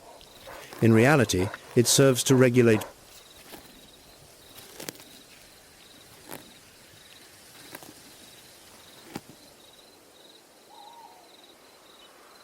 The marabou stork does not hunt in the traditional sense.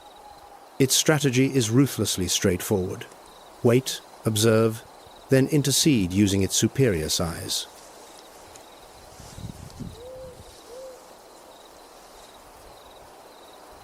Standing over 5 feet tall, wielding a long, razor-sharp bill, the marabou does not hesitate to snatch a morsel straight from.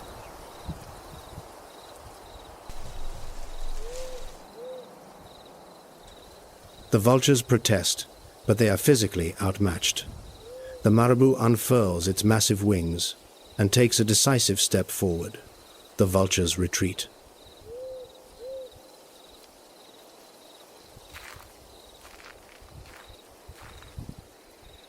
Out here, whoever possesses the larger frame typically claims the final bite, a simple yet immutable law.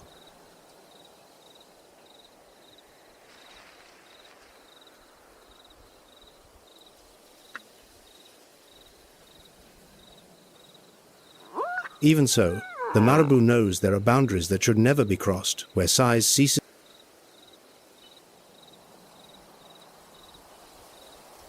Because on the Masai Mara, supremacy is not solely the domain of teeth and claws. Certain seemingly docile creatures harbor enough destructive force to.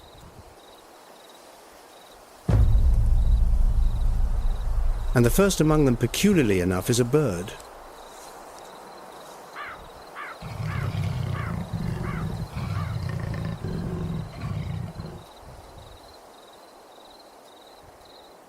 The Kori bustard, Africa's heaviest flying bird.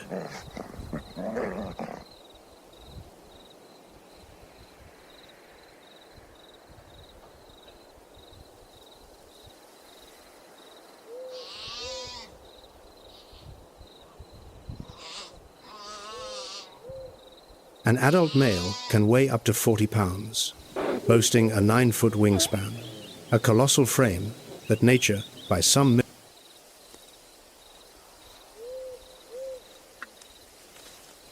But flight is not its forte.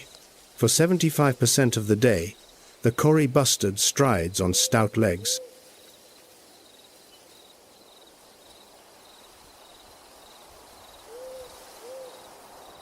On the vast plains, a 40-pound bird walking on the ground sounds like a free meal for any prowling predator.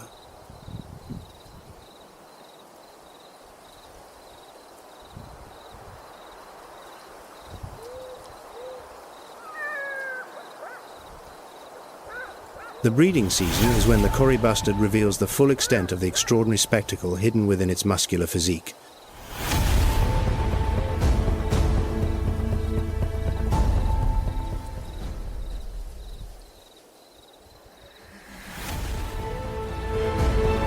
Males establish display territories on open ridges, a system known as an exploded leg, where each individual commands a private stage.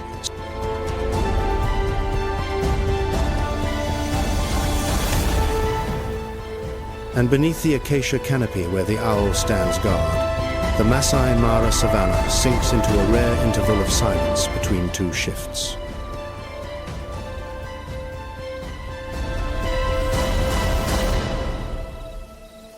Yet not every creature sleeps.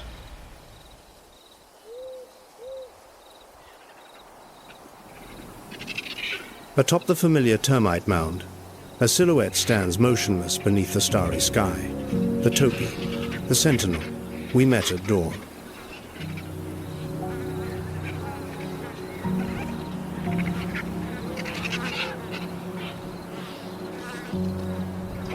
Accompanying this is sound, deep, resonant booms echoing over the parched plains, like war drums from a long-lost era.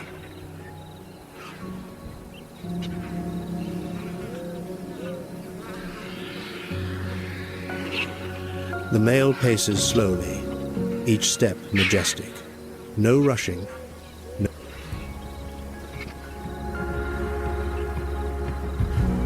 However, this breathtaking display is also when the Cory bustard is most vulnerable.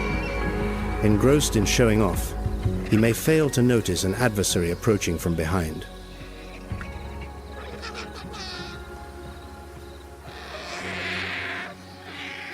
Following the mating season, the males vanish without a trace.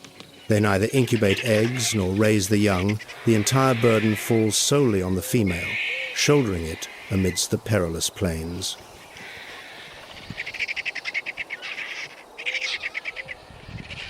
In this realm, timing dictates everything, and the Cory bustard has mastered a crucial evolutionary lesson.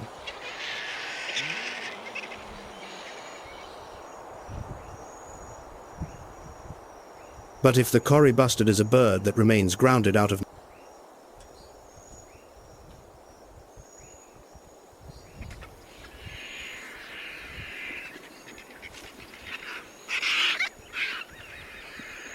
the common ostrich, the planet's largest avian species, and the swiftest bipedal creature nature has ever produced.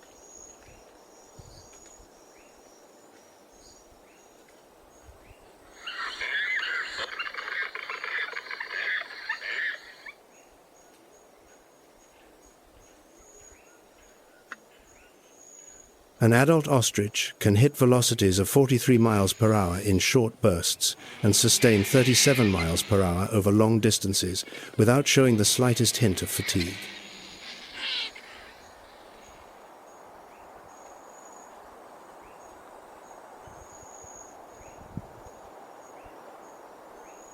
Each stride spans from 10 to 16 feet, making the ostrich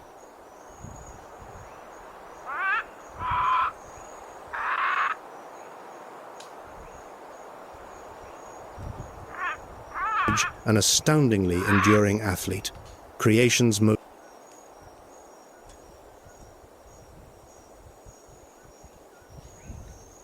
formidable bipedal evolution.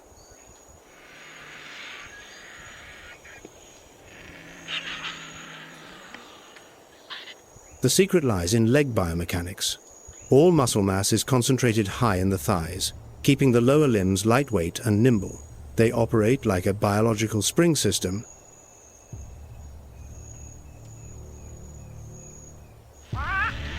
Yet speed is merely their first resort. When backed into a corner, the ostrich ceases fleeing.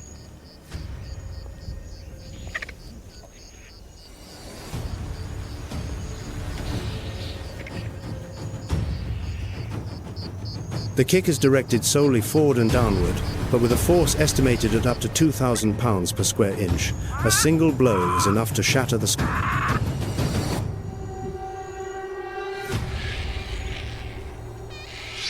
Even the lion, the savanna's supreme overlord, knows that confronting an adult ostrich head-on is a gamble where the wager could be its very life.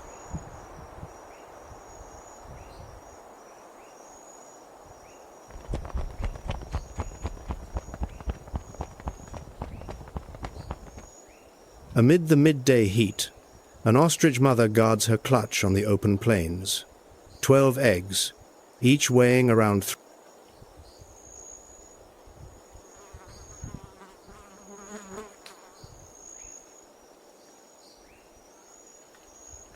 The shell is so thick it requires a force equivalent to 40 pounds to breach a natural shield against most petty thieves on the savannah.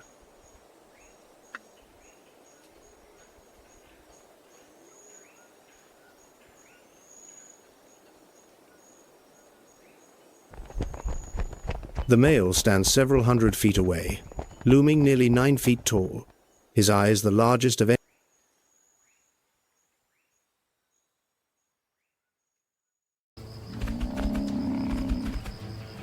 The weak must keep running.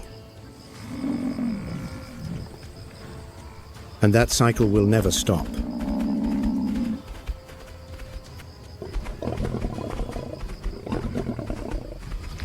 On the grasslands of Queen Elizabeth, where the morning mist has yet to lift, 4 lionesses move, in single file, shoulders low, bellies grazing the earth, eyes locked on a single target.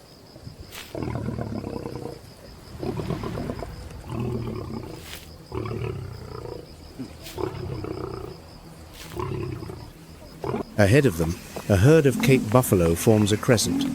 Bulls weighing over 2,000 pounds hold the front line, curved horns like scythes aimed directly at the attackers.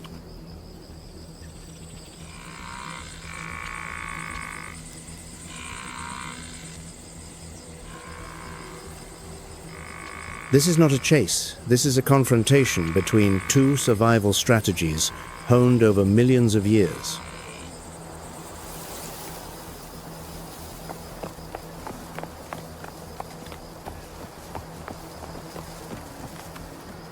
Lions, the only social species among the great cats, stake everything on collective tactics. 90% of all hunts are carried out by the females.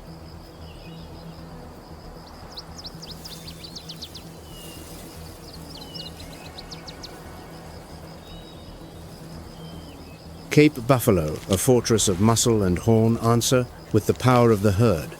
When threatened, the entire group turns back to rescue their own.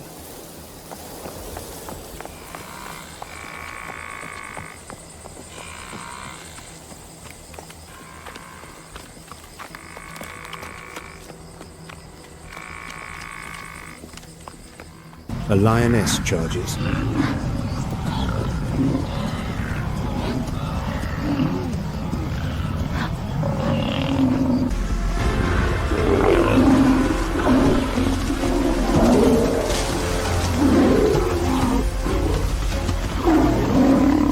The buffalo do not run. They counterattack.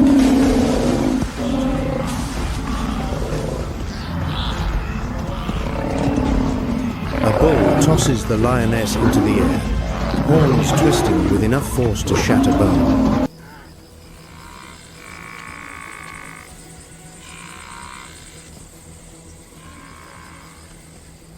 In this land, even the hunter can become the hunted.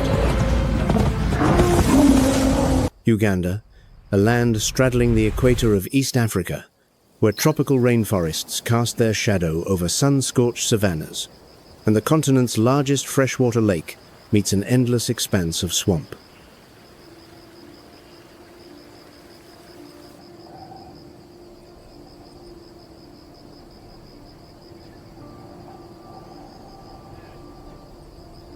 This is a place where everything runs to extremes, from temperature to competition, from drought to flood.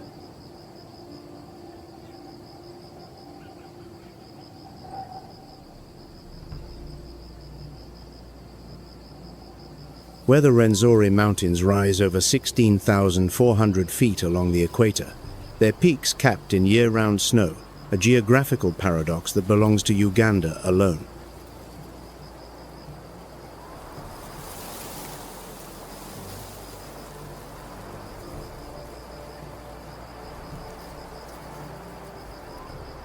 And only one law governs all: adapt or vanish.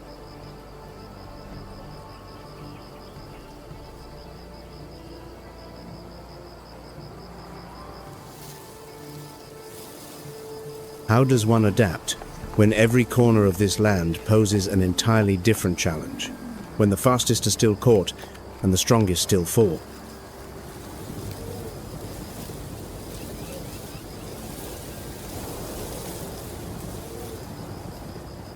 The answers lie scattered across every habitat, from rivers, where time stands still, to canopies, where intelligence decides everything.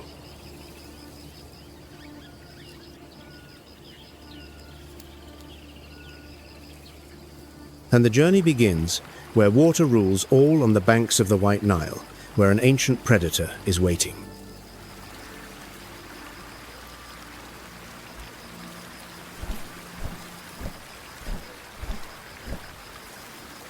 It has been waiting for 80 million years.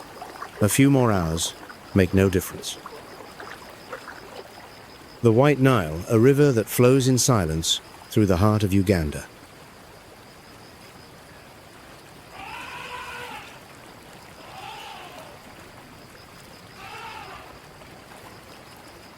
Beneath the surface, two clouded yellow eyes emerge motionless as stones.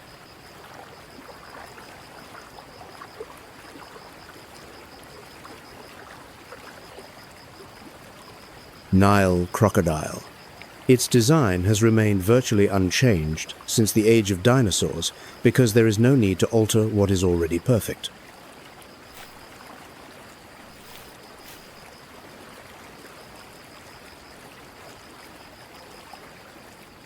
Stretching up to 16 feet, weighing over 1,500 pounds, a machine refined by evolution for a single purpose: waiting.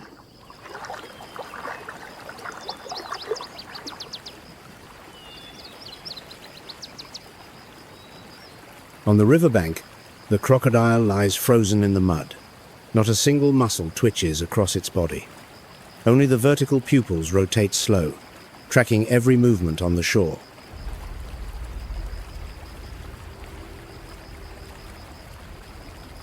A herd of Uganda kob approaches the water's edge.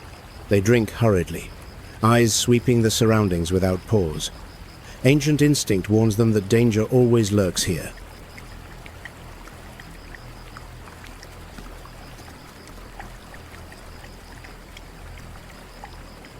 The crocodile is in no rush. It knows that haste is the privilege of the weak.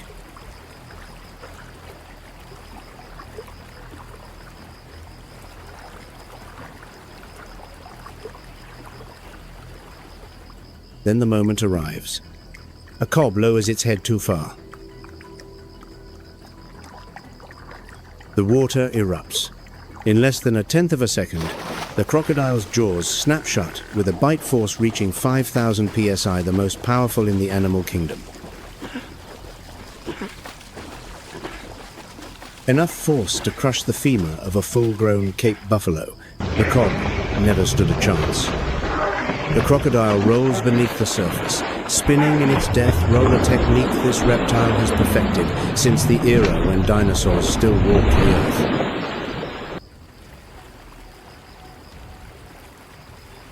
An extraordinary low metabolic rate allows the crocodile to fast for months between meals. A single large kill can sustain it for weeks.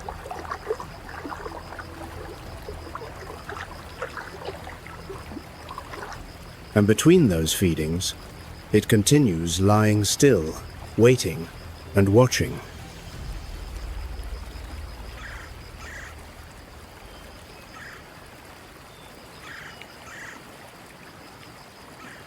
Where water and land converge, patience is not merely a virtue, it is the ultimate weapon.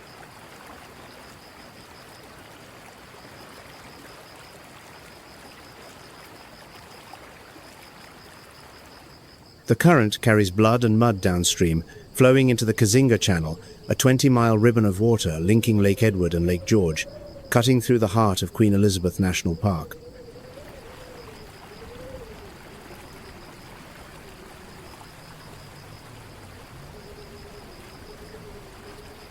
This is home to the highest concentration of hippopotamuses on the planet.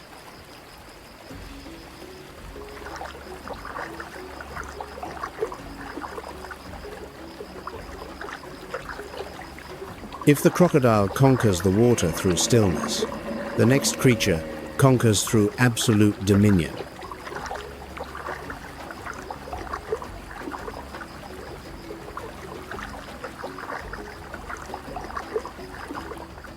The hippopotamus, despite its sluggish appearance, kills more people than any other large animal in Africa, an estimated 500 human lives every year.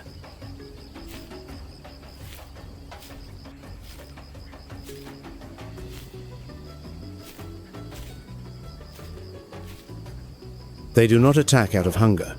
They graze, consuming up to 88 pounds of grass each night along the riverbanks. They attack to defend territory.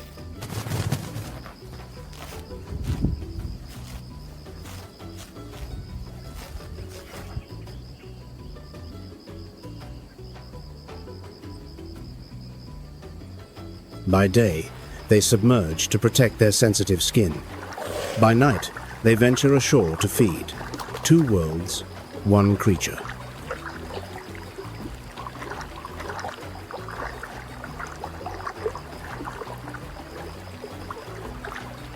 Hippo skin secretes a reddish mucus, once mistakenly called blood sweat.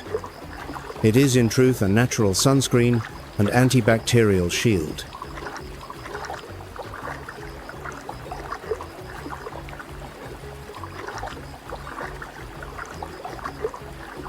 They do not truly swim. Their bodies are too heavy and dense to float. Instead, they walk along the riverbed, propelling themselves forward with powerful kicks against the mud.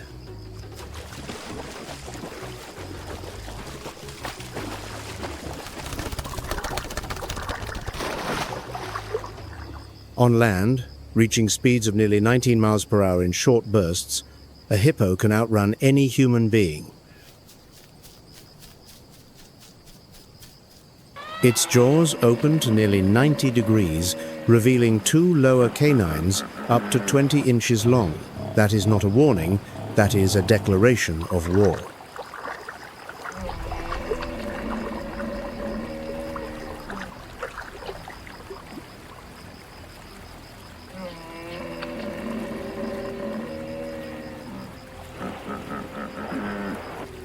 Along the Kazinga Channel, hundreds of hippos crowd into every stretch of water, each bull defending a section of river with bellows that send tremors across the surface.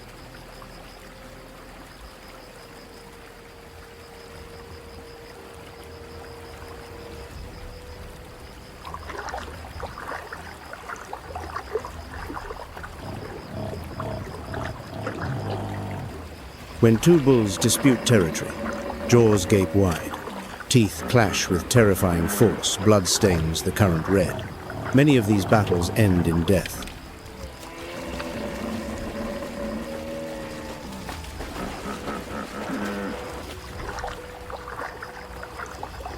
Beside the hippopods, crocodiles lie motionless on the bank, two species sharing the same water, yet respecting each other's boundaries. Even the Nile crocodile keeps its distance from an adult hippo.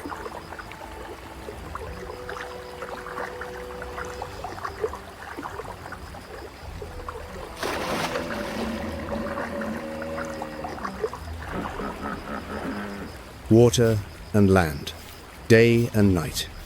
The hippopotamus does not choose one, it conquers both. And anyone who ventures too close pays the price.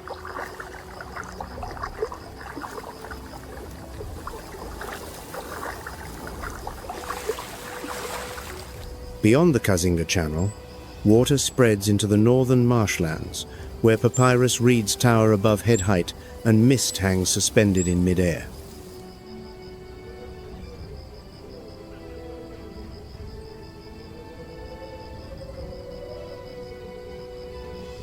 Mabamba, swamp, so silent that the beating of dragonfly wings can be heard.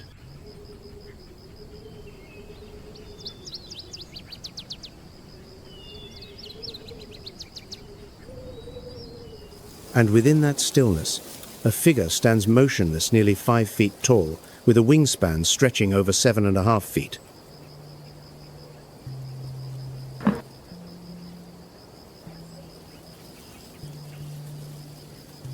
The shoebill, a creature many call a living dinosaur.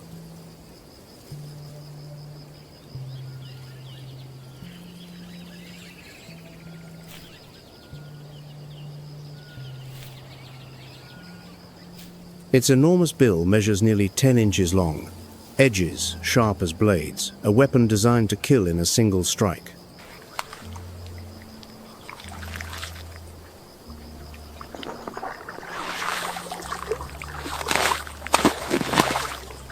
If the crocodile ambushes beneath the waterline, the shoebill is its perfect counterpart, an ambush predator hiding in broad daylight, transforming itself into part of the landscape.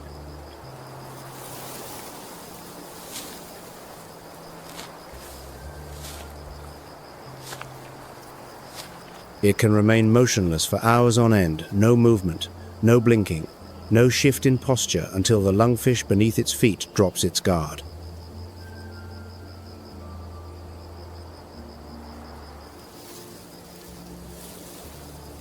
Then everything ends in an instant. A single lunge, the bill snapping shut with devastating precision. The success rate approaches perfection.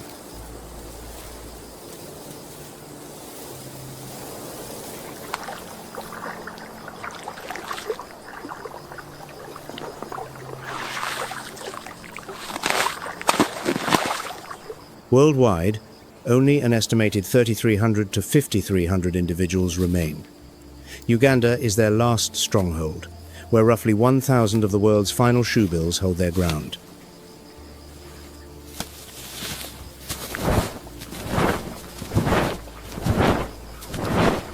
From river to channel to swamp, 3 aquatic habitats, 3 rulers, 3 entirely different strategies for conquering the same element.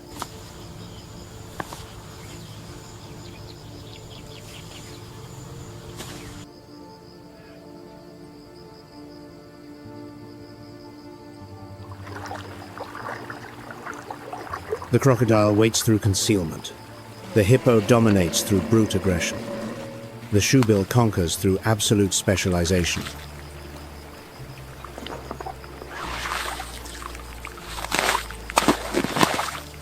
The kingdom of water has revealed its first lesson.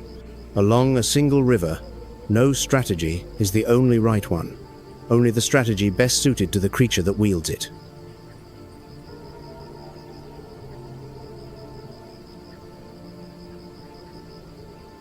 On the far bank, where parched earth stretches to the horizon, an entirely different arms race is unfolding. And there, patience is no longer an option.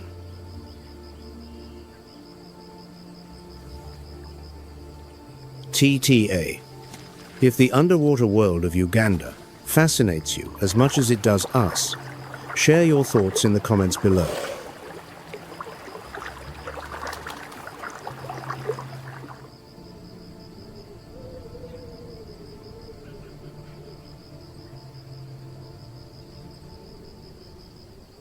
On the parched ground above the riverbank, a pair of yellow eyes tracks a herd of antelope from the crown of a fig tree.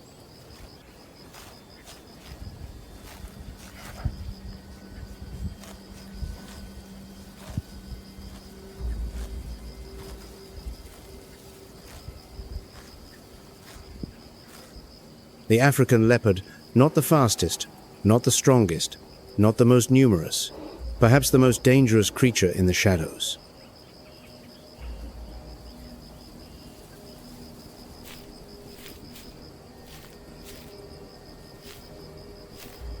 Weighing between 66 and 200 pounds, the leopard is nearly 4 times smaller than a lion. That matters not at all because its strategy was never about strength.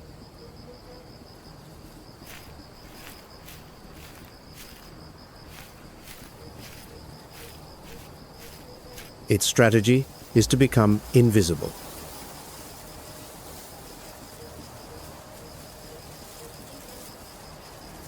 A golden amber coat, dappled with hundreds of rosettes, each one a masterwork of camouflage that evolution has sculpted over tens of millions of years.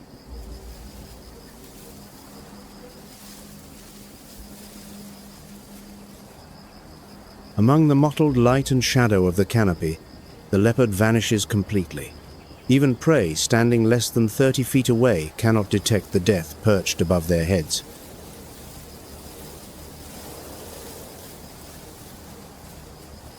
The leopard hunts alone. No pack, no collective tactics. Every hunt is a gamble, and the success rate hovers around 20%.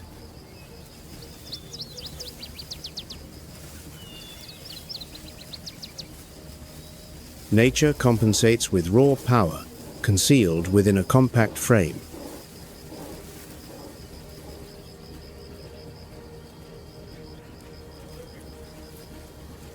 A single precise bite to the nape, severing the spinal cord before the victim can react.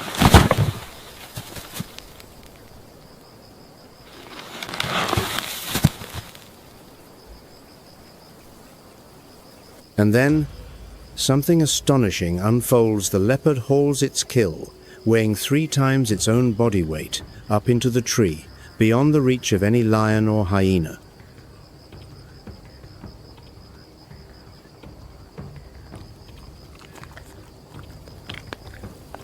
On the gnarled fig branch, the meal hangs suspended safe from every thief. A larder in the sky, a survival invention that belongs to the leopard alone.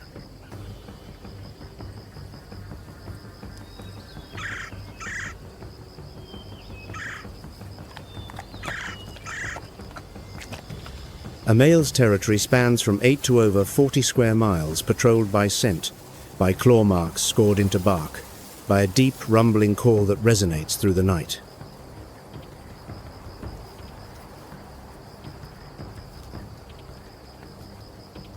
From thick forest to open savanna, from highland to lowland, the leopard thrives everywhere, because the invisible are not bound by terrain.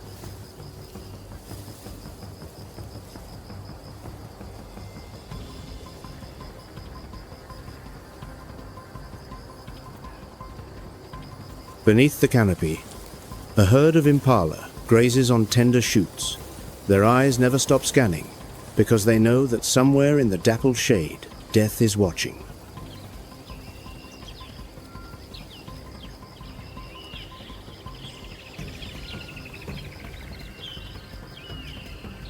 Impala appear across every savanna in Uganda by the thousands, and there is a clear reason for that.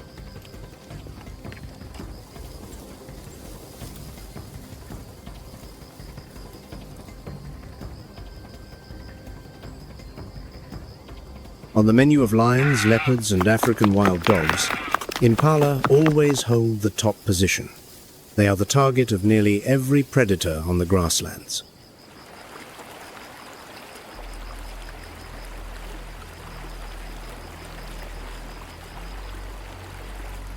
What, then, keeps this antelope alive when the entire world wants to eat it?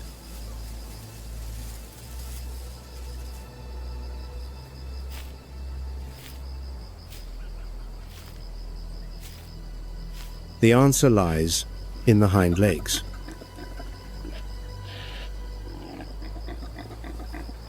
An impala can leap 10 feet into the air and 33 feet forward, in a single bound the height of a 1-story building and the length of a city bus.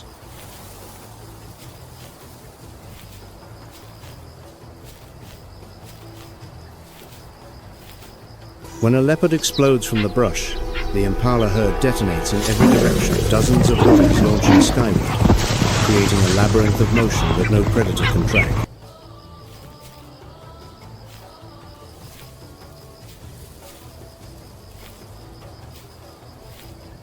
That is not panic. That is tactics encoded in instinct across countless generations of natural selection.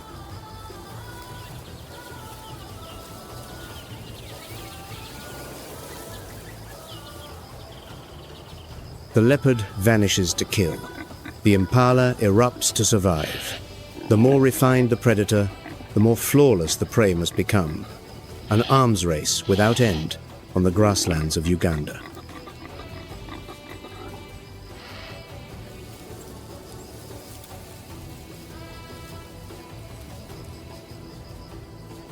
Among the scattering impala, another formation holds its ranks, not fleeing in chaos, but galloping as one solid mass.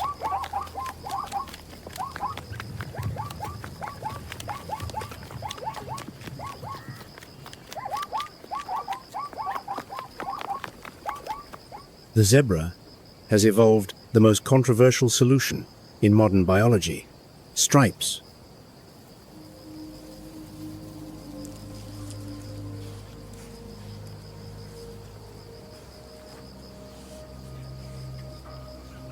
For decades, scientists believed the black and white pattern created a visual disruption effect, preventing predators from isolating a single individual when the herd moves as one.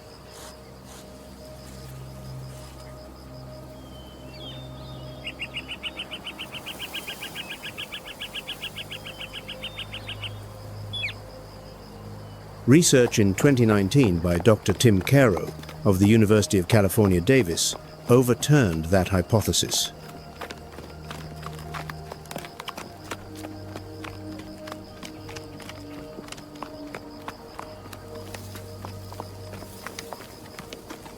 Stripes, according to Caro, evolved primarily to repel tsetse flies, insects that carry the parasites responsible for deadly sleeping sickness.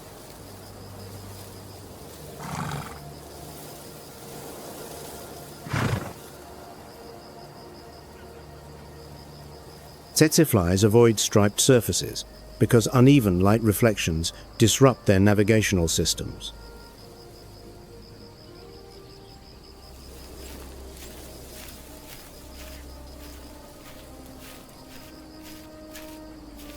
Even so, the herd camouflage effect remains undeniable.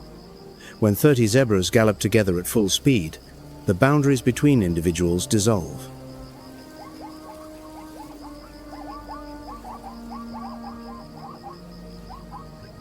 The moving mass becomes a single enormous organism, and the lion cannot identify a point of attack.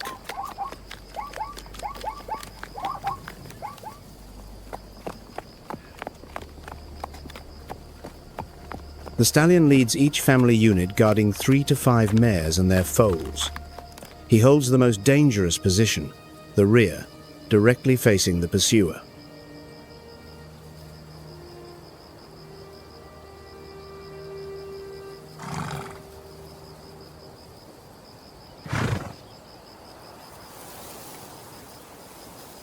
Alongside the zebra, topee antelope with their burnished reddish-brown coats and lyre-shaped horns move in tandem, 2 species sharing the same herd strategy across the same grasslands.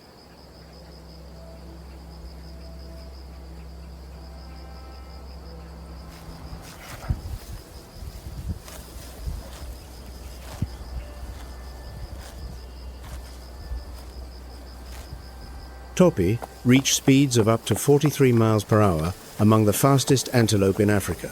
That speed means the most when paired with collective vigilance.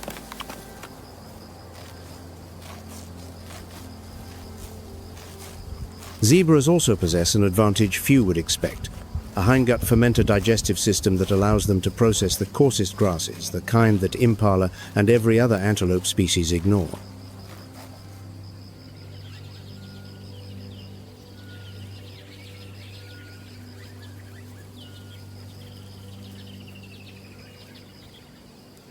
When the dry season drives every species from the barren plains, zebras still find food. They eat what no one else will eat, and that is precisely what keeps them alive.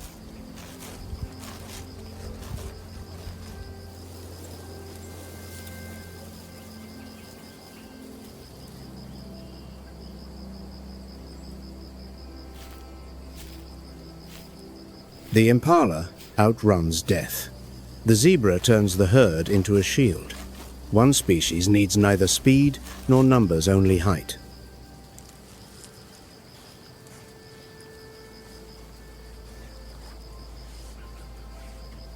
The savanna opens wide, and the tallest silhouettes on the planet emerge against the horizon, silent, stately, untouchable.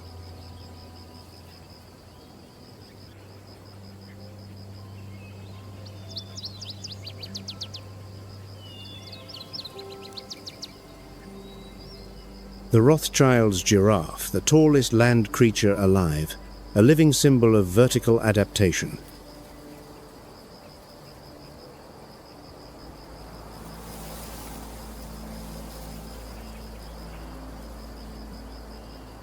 Standing up to 18 feet tall, a full-grown adult gazes down upon the world from a vantage point no other herbivore can reach.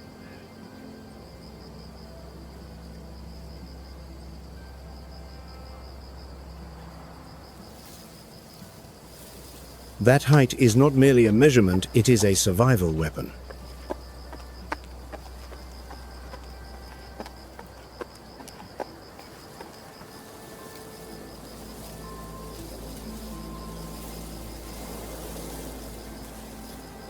When the dry season sweeps across Murchison Falls, low-hanging foliage vanishes within weeks, stripped bare by hundreds of competing grazers. The acacia canopy at 16 feet remains untouched.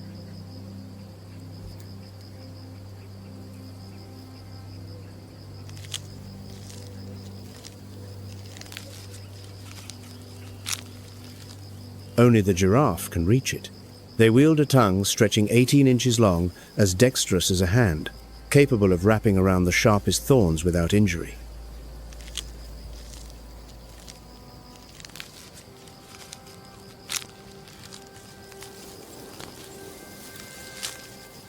That dark tongue is packed with concentrated melanin, a natural sunscreen that shields it through hours of feeding beneath the equatorial sun.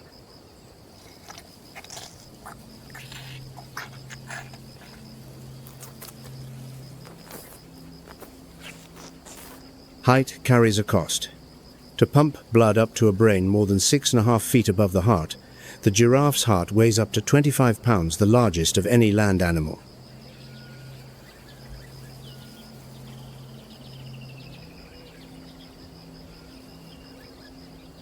When bending to drink, blood surges toward the head with pressure that would rupture vessels in any other species. A specialized system of arterial valves automatically engages, preventing blood from flooding the brain.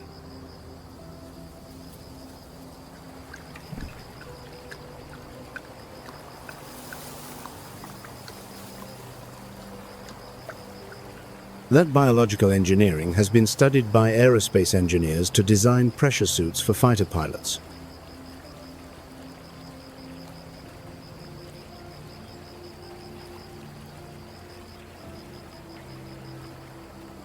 The giraffe also possesses lethal front legs. A single kick generates enough force to knock down a full-grown lion.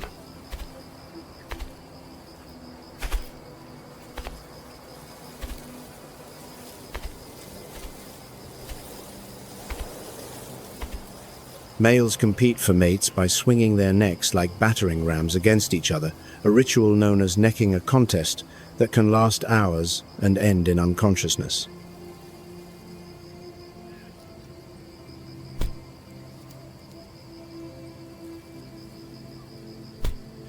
At Murchison Falls, the Rothschild's population has recovered to over 1,500 individuals from just a few hundred in the 1990s.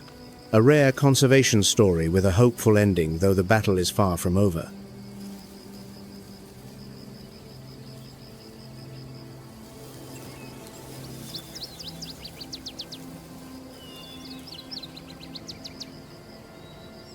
The dry season does not only take food, it takes water. And when the earth cracks and streams run dry, most herbivores crowd around the last remaining pools where crocodiles and lions wait.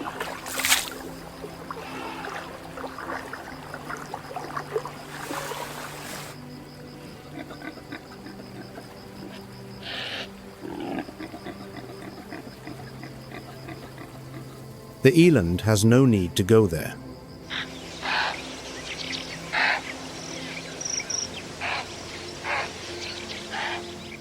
Africa's largest antelope, a mature bull weighing up to 2,000 pounds, bigger than a warhorse.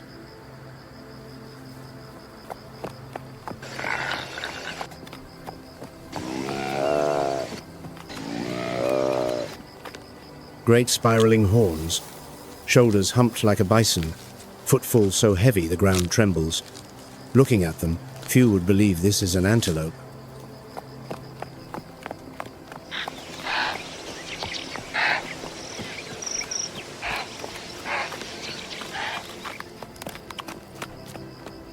That massive frame conceals the most sophisticated adaptation in the antelope family, the ability to survive when water disappears entirely.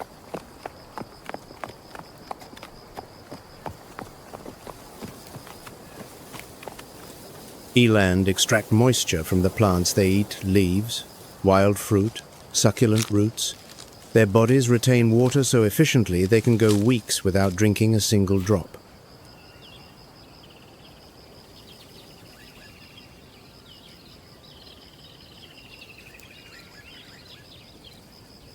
Their core body temperature can fluctuate by up to 13 degrees Fahrenheit without harm, minimizing water loss through perspiration.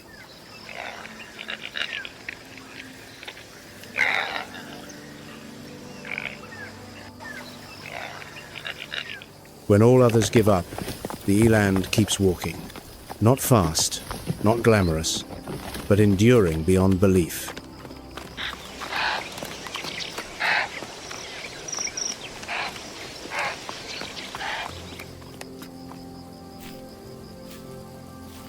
The speed of the impala, the herd of the zebra, the height of the giraffe, the endurance of the eland.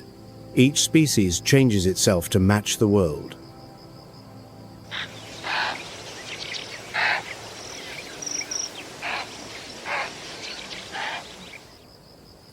One species chose the opposite path, entirely changing the world to match itself.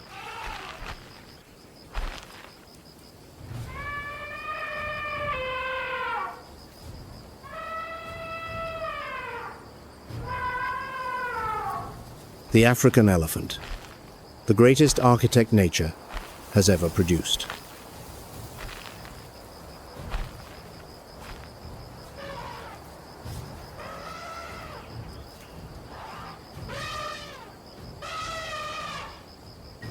A single adult consumes up to 440 pounds of vegetation per day, and in the process of feeding, it destroys, yet that very destruction is an act of creation.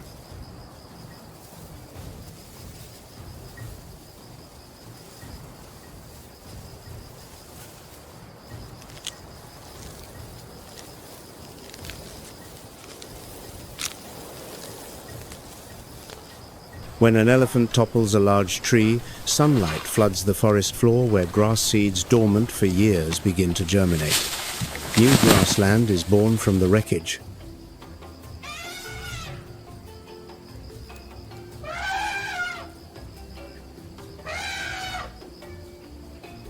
Zebras, antelope, and dozens of other grazers arrive benefiting from the landscape the elephant unwittingly sculpted.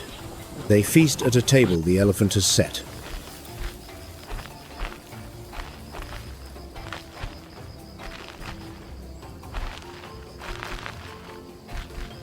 During the dry season, when rivers and streams run dry, elephants use their tusks and trunks to dig wells in the earth, reaching underground water sources no other species can access.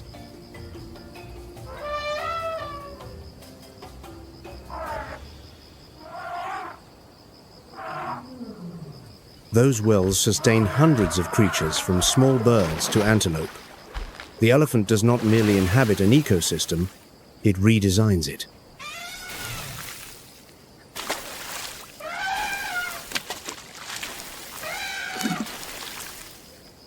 The matriarch, the elder female who leads the herd, carries within her memory a map of water sources, migration routes, and danger zones spanning hundreds of square miles.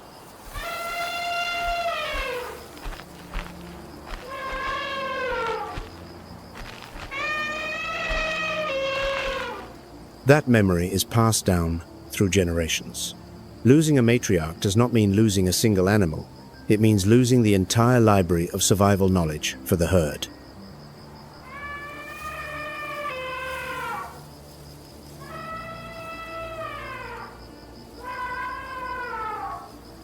When a member of the family dies, the remaining elephants stand around the body for hours, touching the fallen with their trunks. Scientists call it a mourning ritual, evidence of an awareness of death.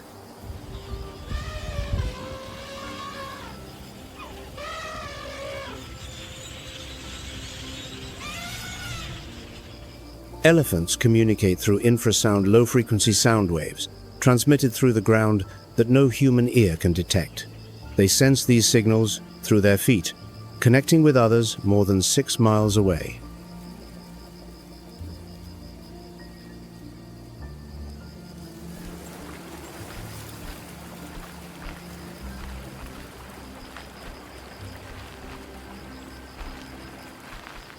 A wireless communication network evolved long before humans invented the telephone.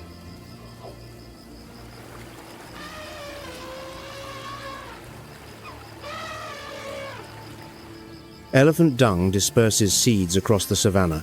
More than 60 species of trees depend on elephants for reproduction. Lose the elephants, and the forests change irreversibly.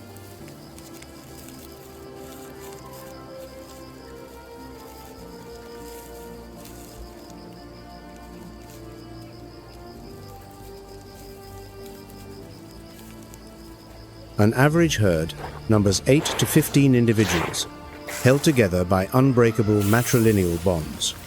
Females remain with the herd for life. Males depart upon reaching maturity.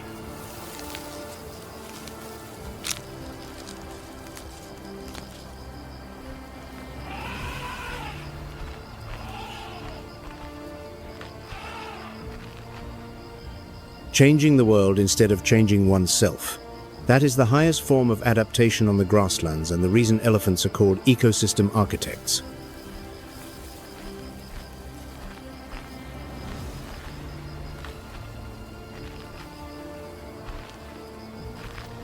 From the patient crocodile on the riverbank to the elephant reshaping the savanna, Uganda has proven that on land and water alike, every life is an answer to the same question.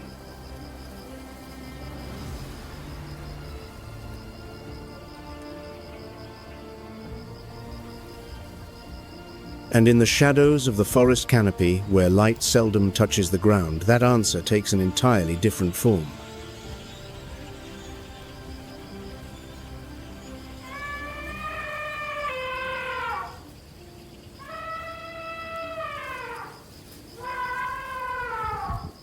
Windy, impenetrable forest. The name says it all. In the local language, windy means the place of darkness.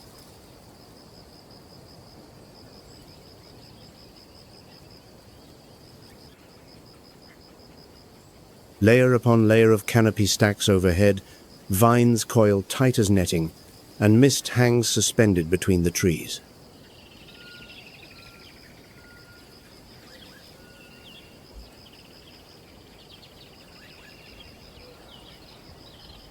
This is one of the oldest forests in Africa, and the home of the most staggeringly powerful creature on the planet, the mountain gorilla.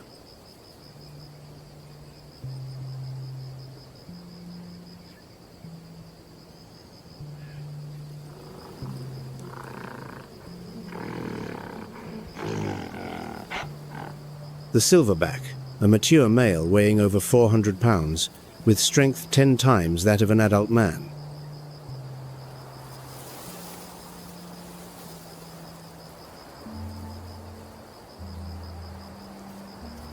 Shoulders broad as a wardrobe, hands capable of snapping bamboo stalks like matchsticks.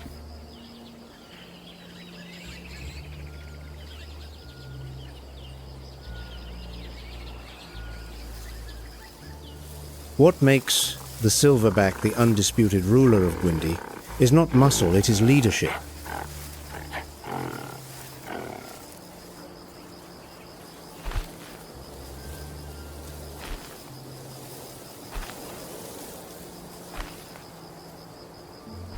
The silverback leads through presence, not violence. He decides where the group eats, where it sleeps, when it moves. Every decision is a survival calculus for the entire family.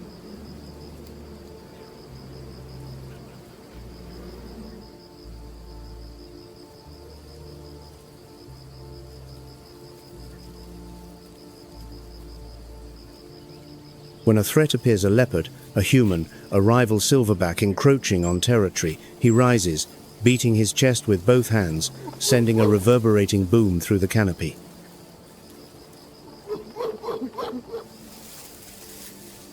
That is not aggression. That is diplomacy through sound, a declaration of power that requires no combat. In the world of the gorilla, avoiding conflict is the highest form of intelligence.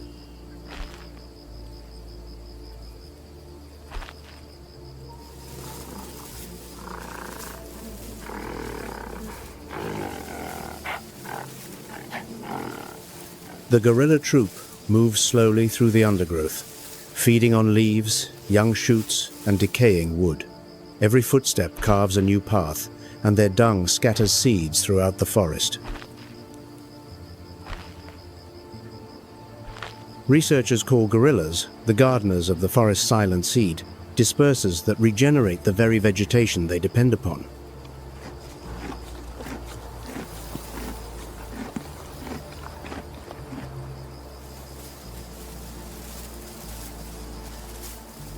In Burundi, approximately 604 mountain gorillas reside, accounting for over 57% of the global population. Worldwide, only about 1,063 remain.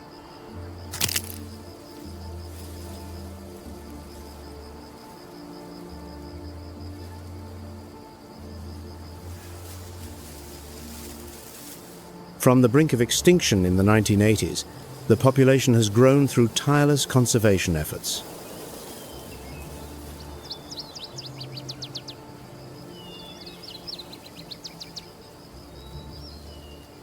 Gorilla tracking tourism generates millions of dollars annually for local communities, transforming the gorilla from a burden into an asset.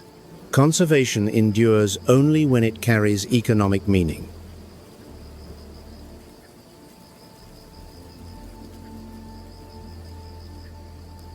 Social intelligence, leadership through presence, avoiding conflict rather than seeking it. The gorilla proves that the greatest strength lies not in muscle, but in the ability to keep the whole family alive through each passing day.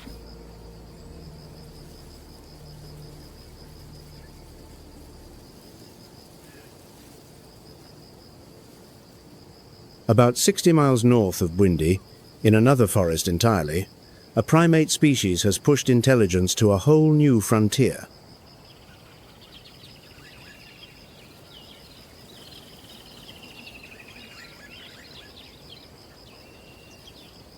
Kibale Forest, known as the primate capital of the world, home to 13 primate species coexisting side by side, and roughly 1,500 chimpanzees at the highest density on the planet.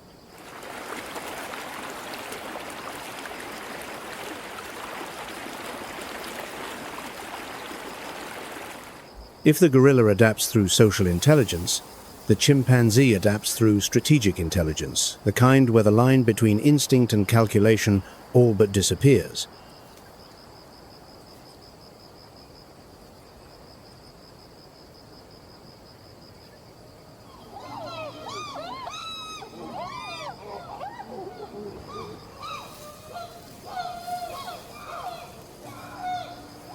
They manufacture tools. A twig is stripped of bark, dipped into a termite mound, and withdrawn covered in winged termites.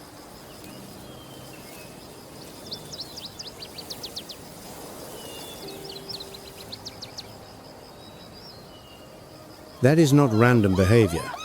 That is technique taught from mother to offspring, from one generation to the next.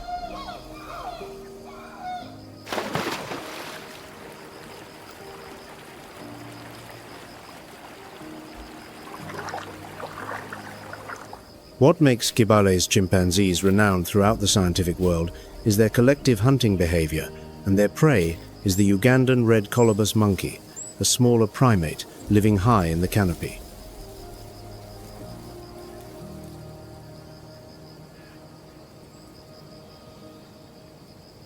Dr. Richard Wrangham of Harvard has spent decades studying this phenomenon.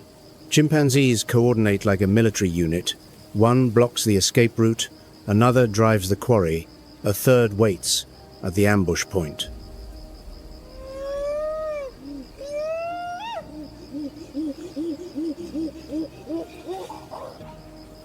That is organized tactics demanding communication, coordination, and the ability to predict the behavior of both allies and prey.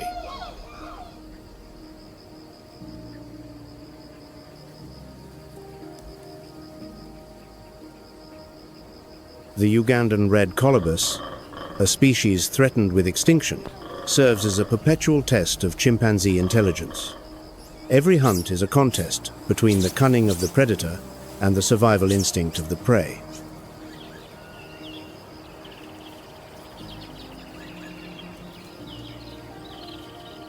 Chimpanzee intelligence does not end at hunting.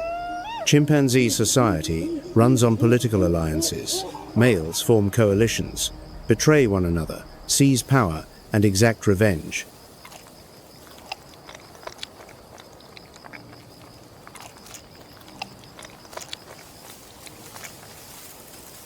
Researchers have documented wars lasting years between rival chimpanzee groups fought over territory, food, and breeding rights.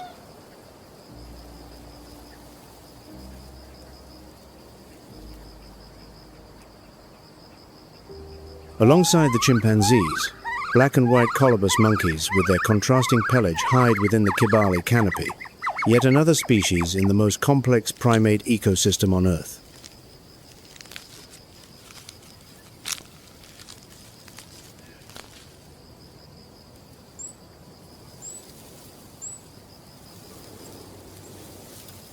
Tools, tactics, politics.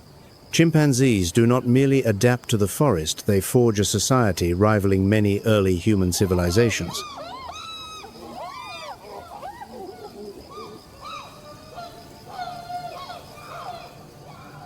From the quiet strength of the gorilla to the strategic intellect of the chimpanzee, the forests of Uganda have proven that the brain is the ultimate adaptive weapon.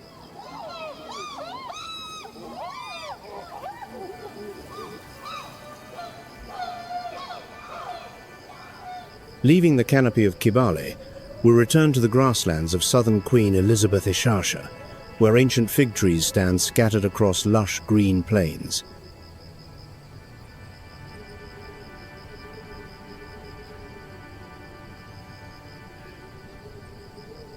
And upon those branches lions sleep.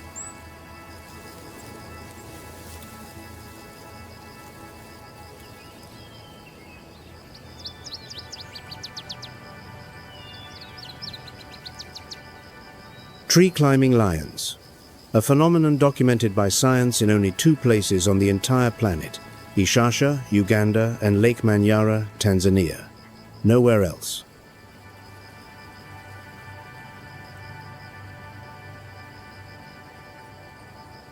Recall the opening 4 lionesses charging a buffalo herd, horns tossing the hunters into the air. That was the lion on the ground, the embodiment of raw power.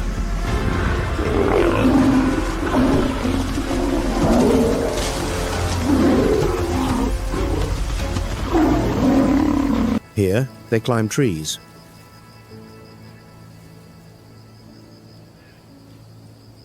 Why? The leading hypothesis, to escape tsetse flies and ground-level heat.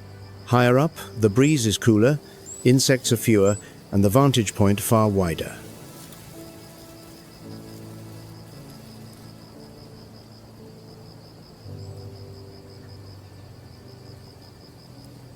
What makes this remarkable is that tree climbing is not innate behavior. Researchers believe it is cultural, learned, and passed from one generation to the next.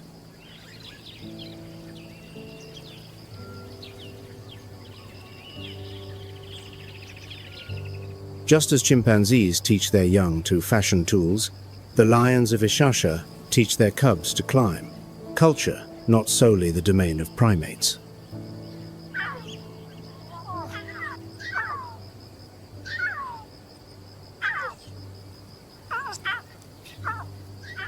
An estimated 50 lions inhabit the Ishasha sector. Each individual carries within it a cultural habit found nowhere else on Earth, and once they vanish, this behavior vanishes with them.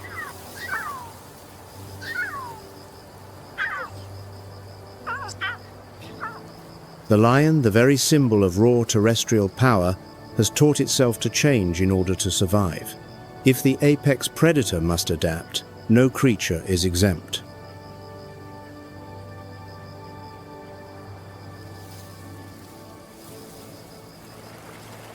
From the river, where the crocodile lies motionless, to the channel where the hippopotamus declares war, to the swamp where the shoebill stands frozen like a statue.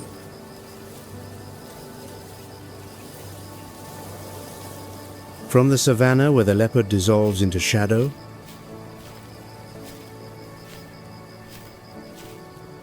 the impala erupts skyward.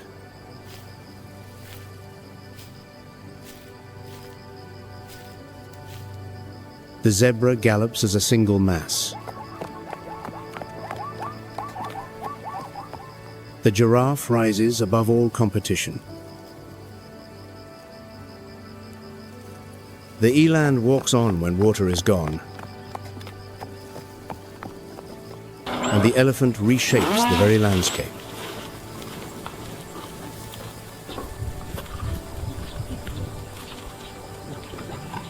To the forest canopy where the gorilla leads through presence,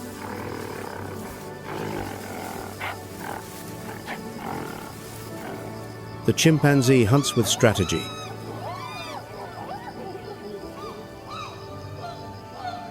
And the lion king of the grasslands humbles itself to climb a branch. Every species, every life, is an answer to the same question: what determines who survives?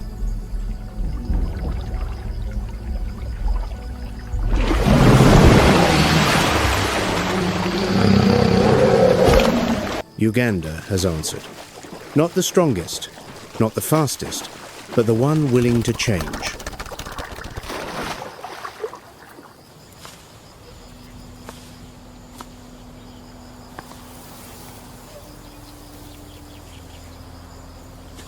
In a land where everything runs to extremes, adaptation is not a choice.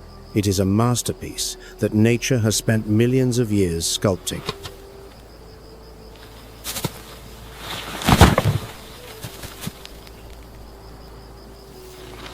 And every species, from the motionless crocodile on the riverbank to the lion sleeping in the branches, is a page in that epic.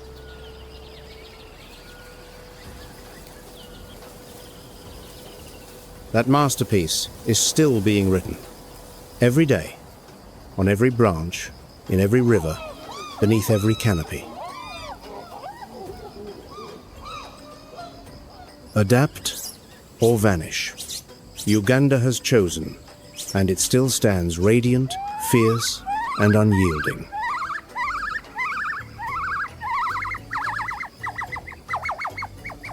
Thank you for joining WildVerse. The natural world still holds countless stories waiting to be told. We will see you on the next expedition.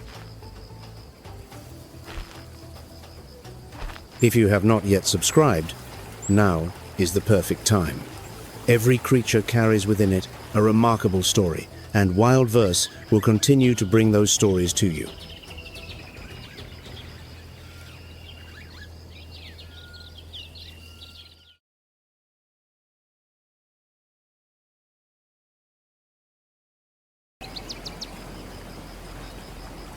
This expedition through the Congo Basin begins here, where each ecological zone has its own king, its own law.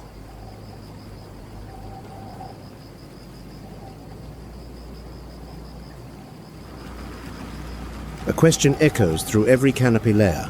What keeps the green heart of Africa beating, and what is causing it to stop?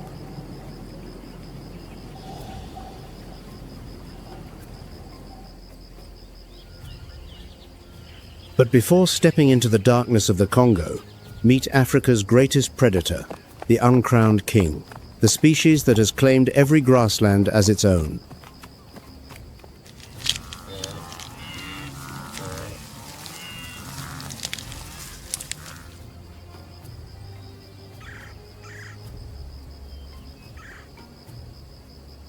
At midday, the East African savanna shimmers with heat.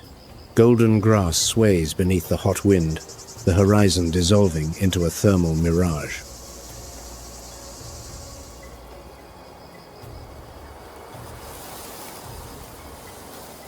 Most animals lie resting in the shade, but one lioness is on the move.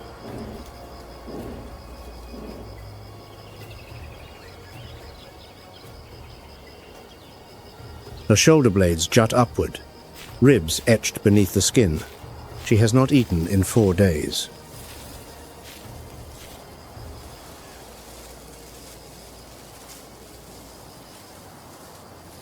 Two miles away, 3 cubs lie huddled in the scrub, their ribs standing out like thin wooden slats beneath their sleek fur.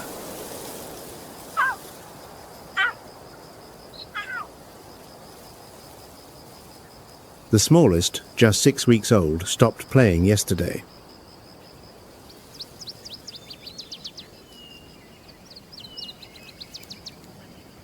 Today, the lioness cannot wait for nightfall.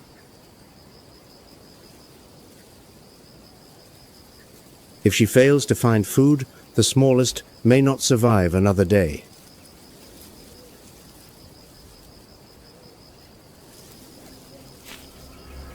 She moves into the wind, belly pressed to the ground, using every tall tuft of grass, every termite mound for cover.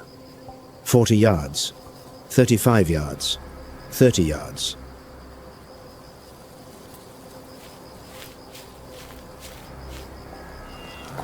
Ahead of her, a herd of wildebeest graze with heavy-lidded eyes in the midday heat.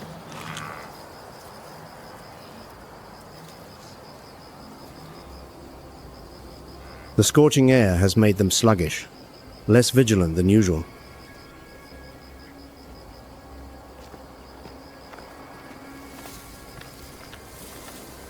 Research at Kruger National Park using LiDAR technology has shown that lions exploit terrain thickets, tall grass, raised ground to ambush prey in broad daylight, compensating for the lost advantage of darkness.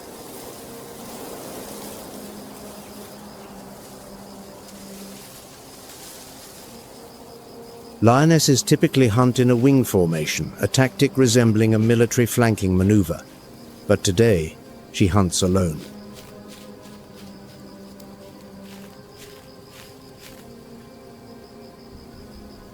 No formation, no allies, only instinct and the desperation of a mother.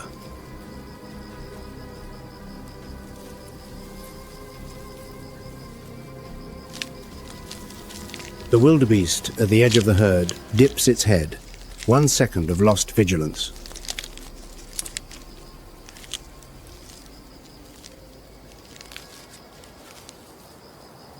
The lioness explodes from absolute stillness to 35 miles per hour in under 2 seconds. Dust erupts beneath the blazing sun.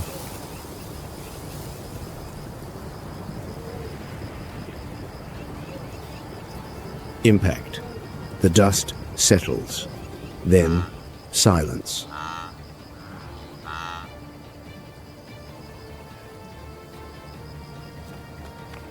Seven out of 10 lion hunts end in failure.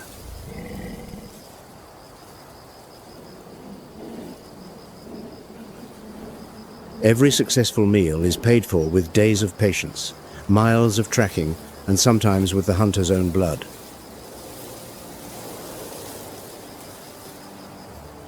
But today, desperation has beaten the odds. She drags the kill across the dry grass, toward the thicket where her young are waiting.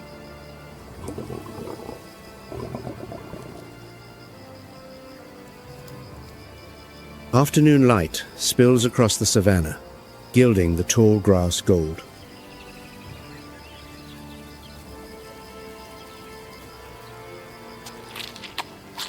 Three cubs tear at small strips of meat beside their mother, the smallest still alive.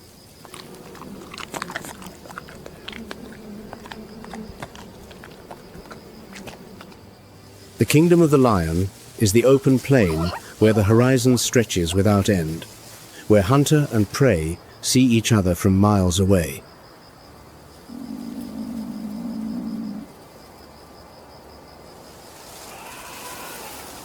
But not every ruler chooses the open sky.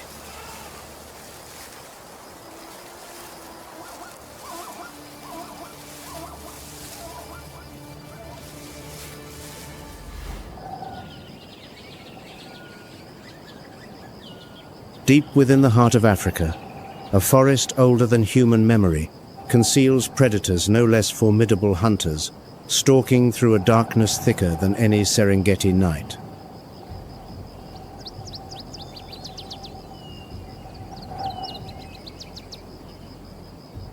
The Congo rainforest awaits.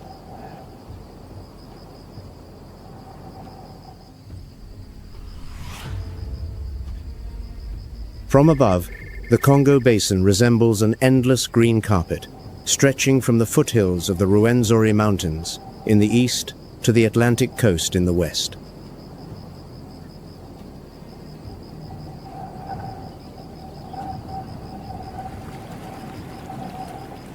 But look closer, and that carpet is breathing.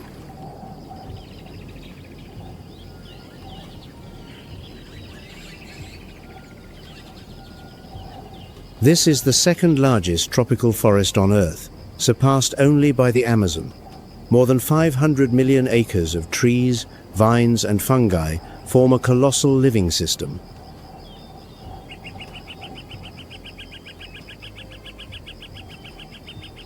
Each layer of canopy is a world unto itself.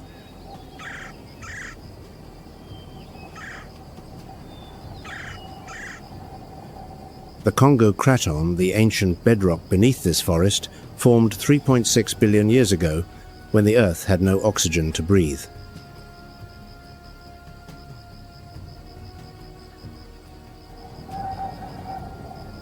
It is one of the oldest fragments of continental crust on the planet.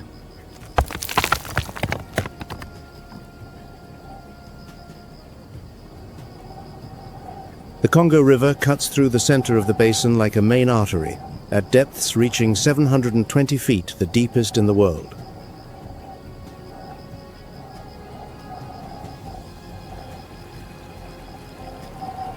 It carries within it more than 700 species of freshwater fish, more than any other river system in Africa.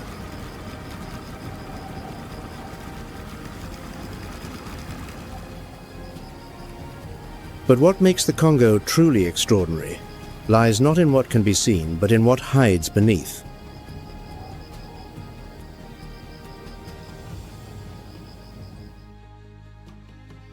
In 2017, scientists uncovered a hidden treasure beneath the swamps of the Cuvette Centrale, more than 30.6 billion tons of carbon, exceeding all the forests of the United States combined.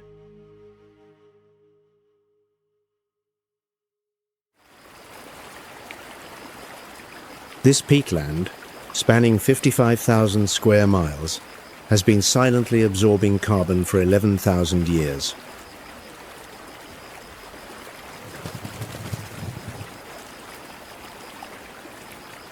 Among the more than 10,000 plant species found here, 30% exist nowhere else on Earth.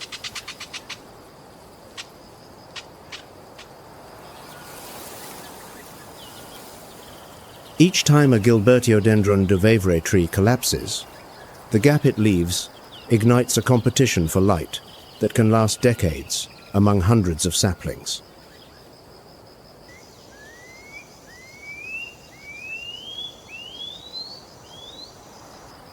But the Congo rainforest is not built by trees alone. It is kept alive by the creatures within.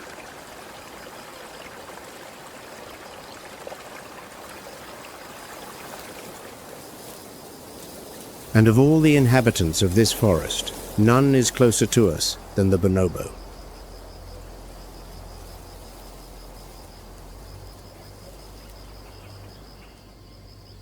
Salonga National Park, spanning roughly 13,000 square miles, is the largest tropical forest reserve in Africa.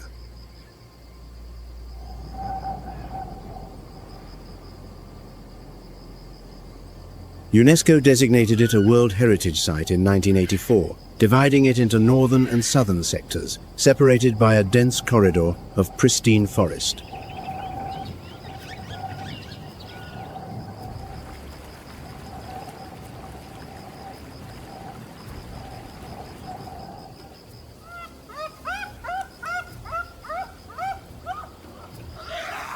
This is the kingdom of the bonobo, a primate that shares 98.7% of its DNA with humans.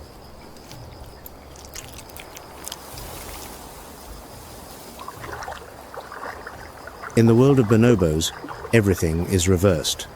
Here, females hold power. Males, though larger, must yield.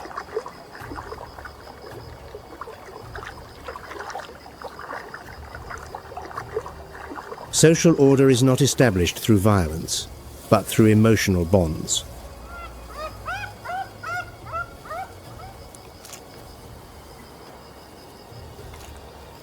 The bonobo is the only great ape that resolves conflict through social bonding rather than aggression.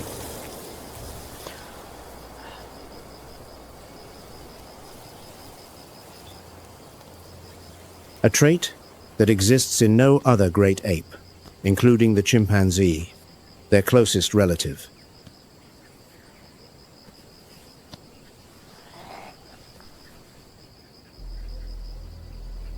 The two species diverged roughly 1 to 2 million years ago, when the Congo River became an impassable barrier.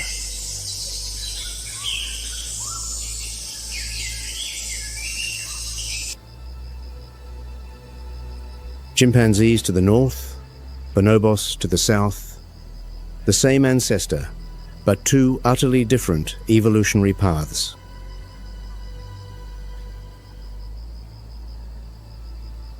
Salonga harbors approximately 40% of the world's entire bonobo population.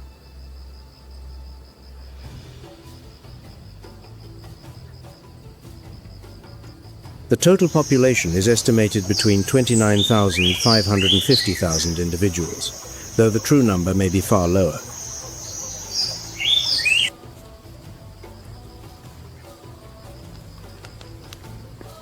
A female bonobo cradles her infant, moving through the canopy with the confidence of one who commands.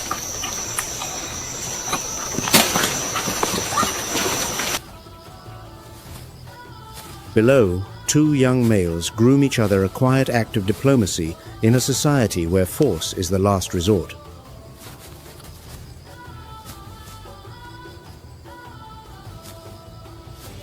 But even in this kingdom of peace, danger lurks from above.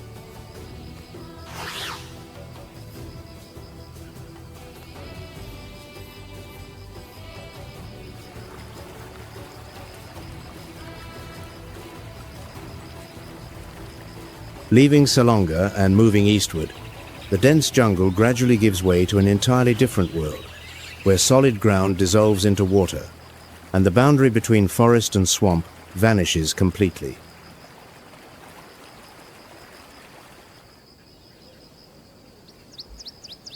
The eastern Congo swamp forest, a labyrinth of channels, waterlogged trees, and pale green light filtering through the canopy. This is the domain of those who know how to wait.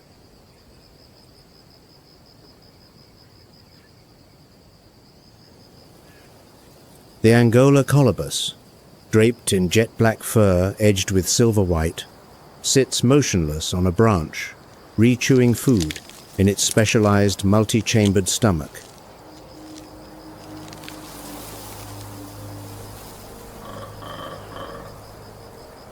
Unlike most primates, this species has evolved to digest leaves, a resource that most animals cannot touch.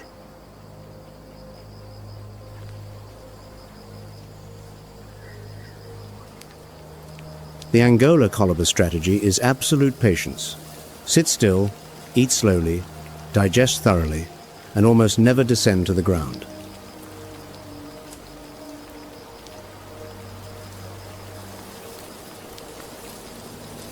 In the Congo forest, the one that moves least sometimes lives longest.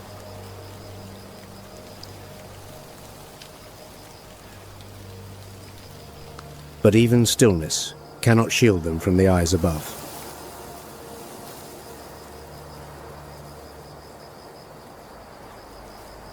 The crowned eagle, one of the largest and most powerful eagles in Africa, circles above the canopy.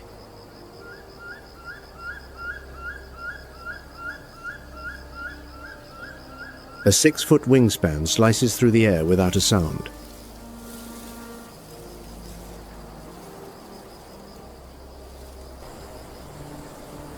With talons strong enough to crush a monkey's skull, the crowned eagle is the silent terror of every primate in the Congo forest.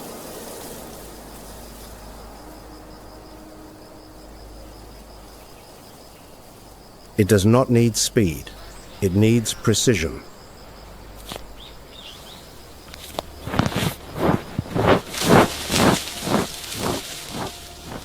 One dive, 8 seconds, and a young colobus vanishes from the branch without a cry.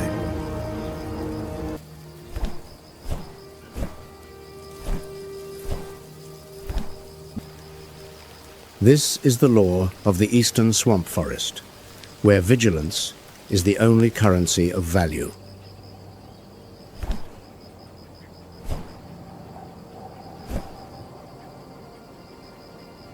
The price of 1 second's inattention, and death arrives from the sky.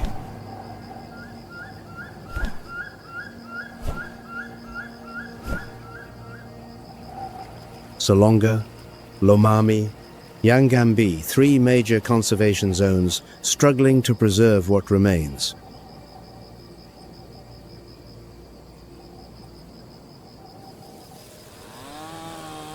But lines on a map cannot stop the sound of chainsaws, and fences cannot block wire snares.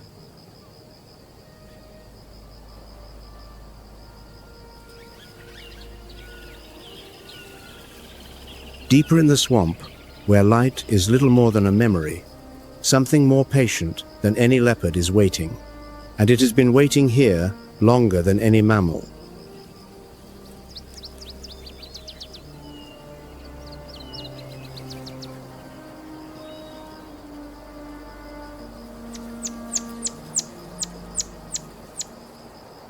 To the northwest, where the Congo forest grows thickest, an army is assembling not in silence, but in chaos.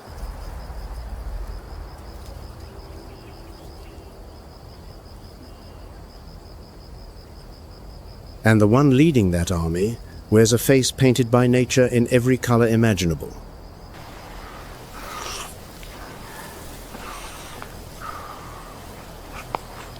The mandrill, the largest monkey in the family, Cercopithecidae.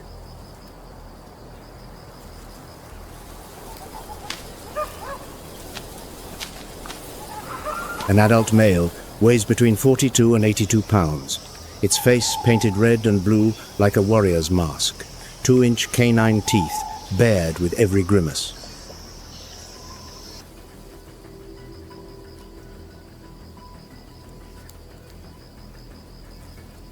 When a dominant male mandrill leads his troop through the forest, the ground trembles, because a mandrill troop is no small gathering.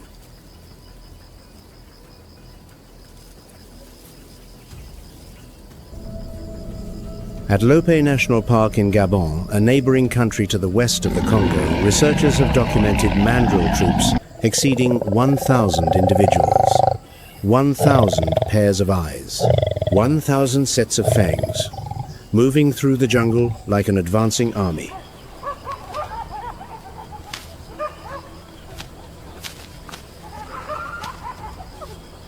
If the leopard is the solitary assassin patient, silent, waiting, then the mandrill is its perfect antithesis. They survive through numbers, through noise, through collective strength.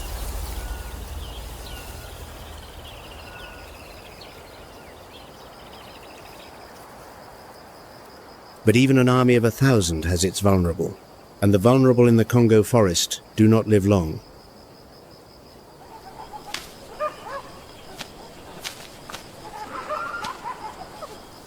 A young mandrill separated from its troop just a few minutes is enough to become a target for the crowned eagle above or the African rock python coiled below.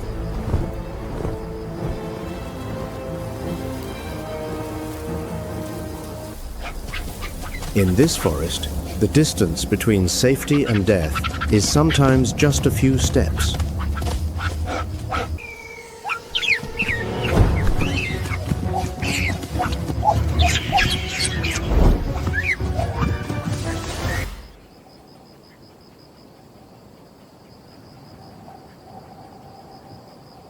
From the northwestern forest, following the Congo River eastward, one encounters the Rwenzori Mountains, the Mountains of the Moon.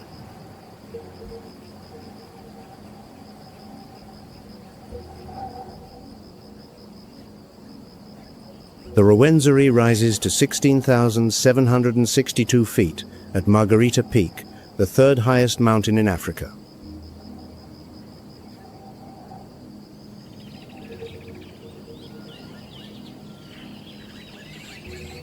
Its slopes are draped in moss, giant ferns taller than a person, and plant species that appear to belong to another planet.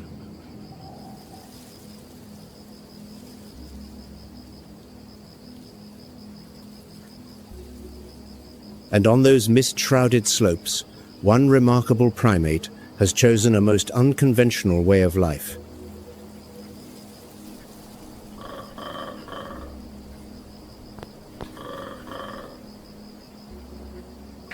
Lohest's monkey, one of the few Old World monkeys that spends most of its time on the ground rather than in the trees.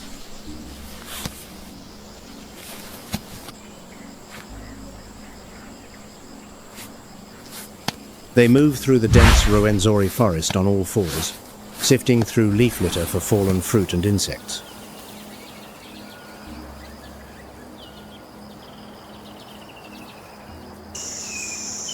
Living on the ground in a forest full of predators, that is a high-stakes gamble.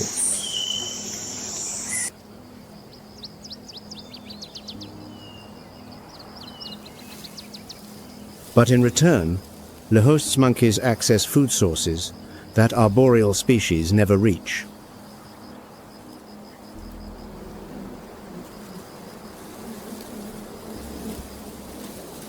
And they play a role few ever witness seed dispersal. Each day, as they travel across the forest floor, Lohest's monkeys scatter tree seeds through their droppings, helping the Rwenzori forest regenerate along paths that the wind could never carry seeds.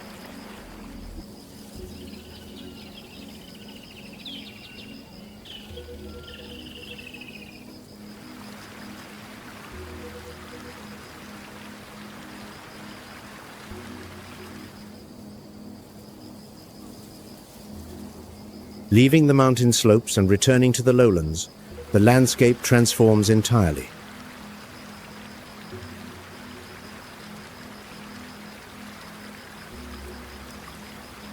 Hard ground turns to mud, mud turns to water, and water in the Congo always has an owner.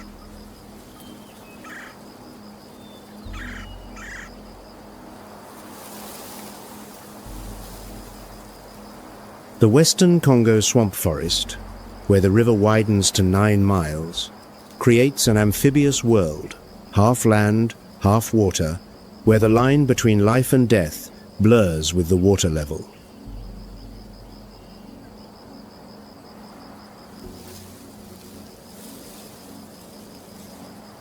The Sitatunga, a semi-aquatic antelope, is the master of still waters.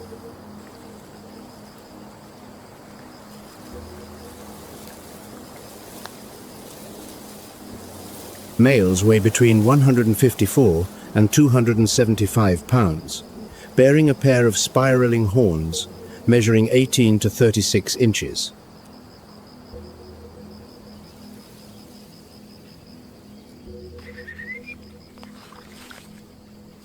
But the Sitatunga's true weapon is not its horns, it is its feet.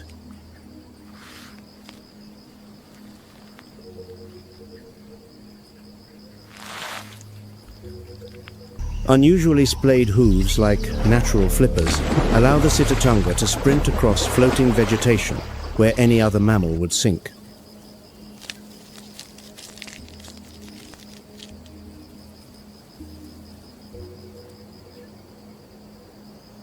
When pursued, they plunge straight into the water, submerge until only the nostrils remain above the surface, and wait for the threat to move on.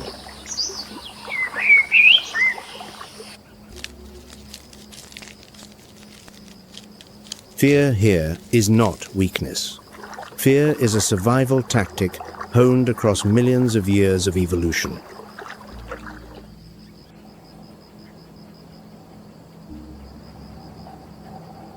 And the creature that drives the Sitatunga to fear does not dwell on land, it dwells beneath the water.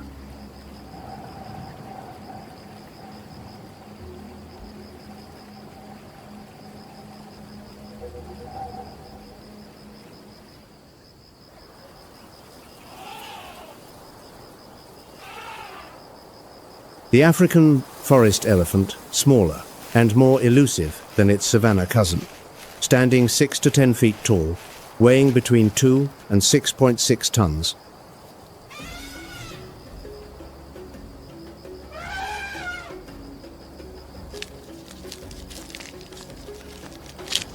Its tusks point straight downward, an adaptation for piercing through dense forest rather than sweeping across open grassland.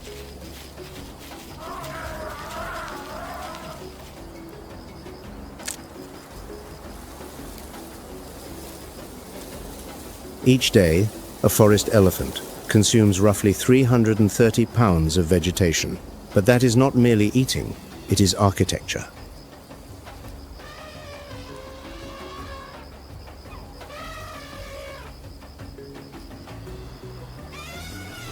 As forest elephants move through the jungle, they carve trails maintained across generations, green highways that hundreds of other species depend upon.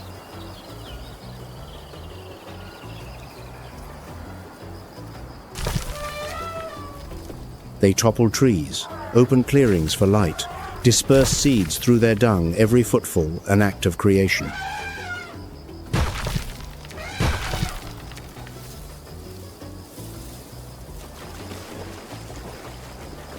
Forest elephant herds are led by a matriarch, communicating through infrasound frequencies too low for the human ear, yet transmitted through the ground for miles.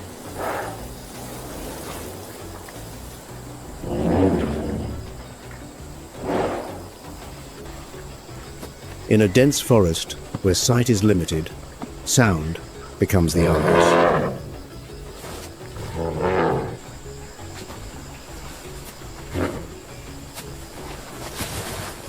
The IUCN classified the African forest elephant as critically endangered in 2021.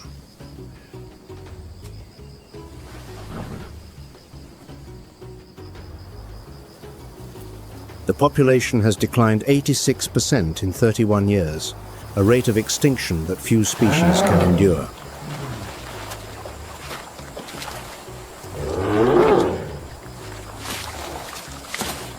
But today, in this swamp, a herd of 7 forest elephants continues to move slowly, majestically, patiently, as though unaware that time is running out.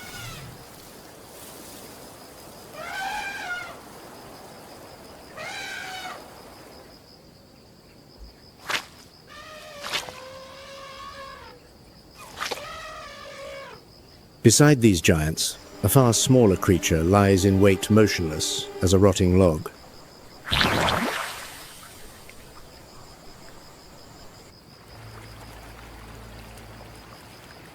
The dwarf crocodile, the smallest crocodile in the world, rests half submerged in the swamp water.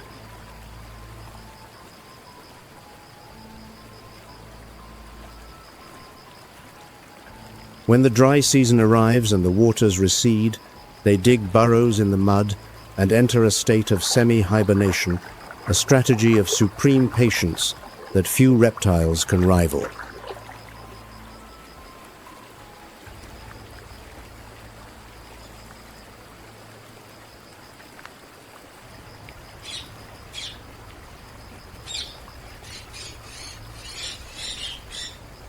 Not far away, perched on the canopy above the swamp, the African grey parrot, listed by the IUCN as endangered, not critically endangered, cracks open a forest fruit with its curved beak.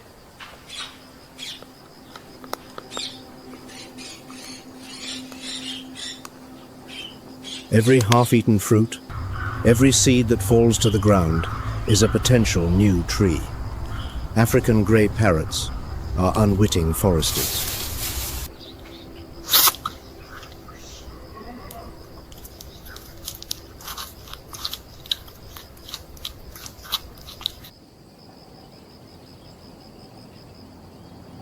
From the western swamp, the Congo River leads to the largest wetland in Africa, a place where even maps dare not draw precise boundaries.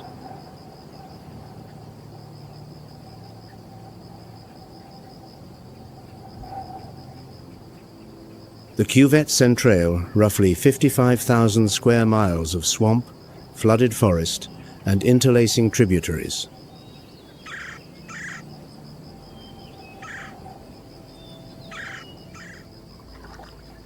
This is the largest wetland in Africa and one of the least explored ecosystems on the planet.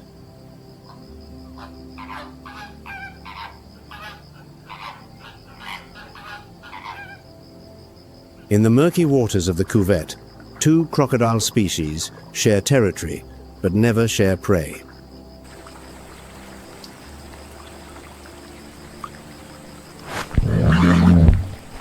The Nile crocodile, a colossus reaching 20 feet in length, weighing approximately 2,200 pounds.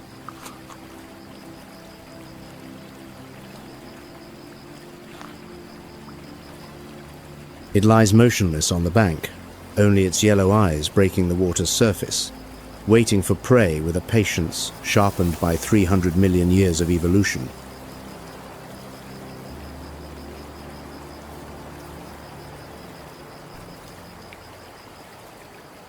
The Nile crocodile does not chase.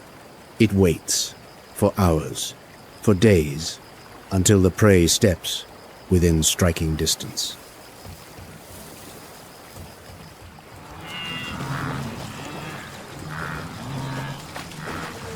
And then, one snap. The most powerful bite force in the modern animal kingdom. There is no second chance.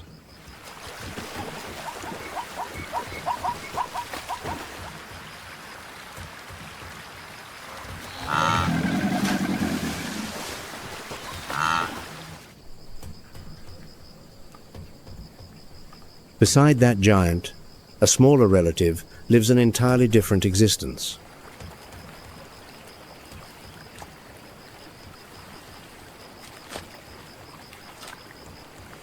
The slender-snouted crocodile, a fish-catching specialist, with a narrow snout engineered to slice through water like a rapier.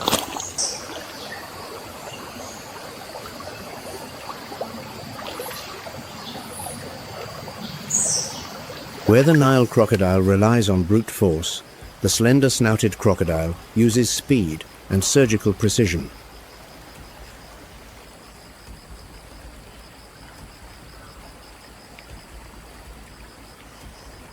But here lies a turning point few are aware of.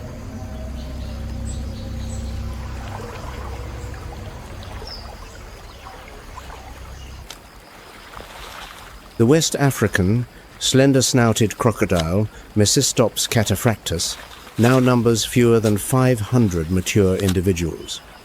The IUCN lists it as critically endangered.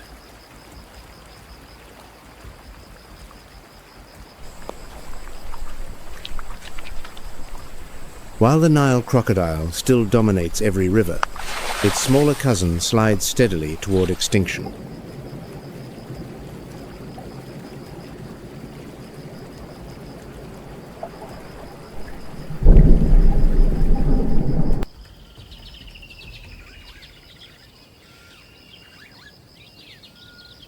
The Nile monitor, reaching 8 feet in length, of the family Varanidae patrols the riverbank with a slow, deliberate gait, its head swaying, its forked tongue tasting the air for scent.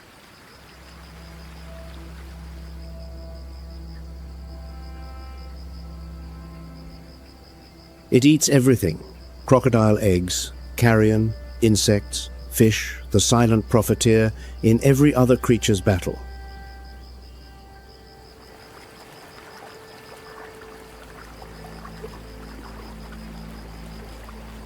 Above, the black stork, a migratory bird that has traveled more than 3,000 miles from Europe, perches motionless atop a dead tree, gazing down at the fish-filled waters.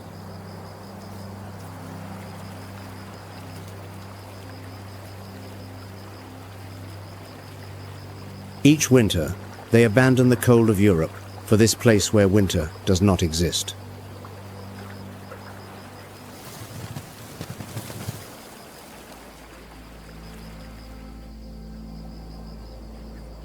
The Congo River carries within it more than 700 species of freshwater fish, more than any other river system in Africa.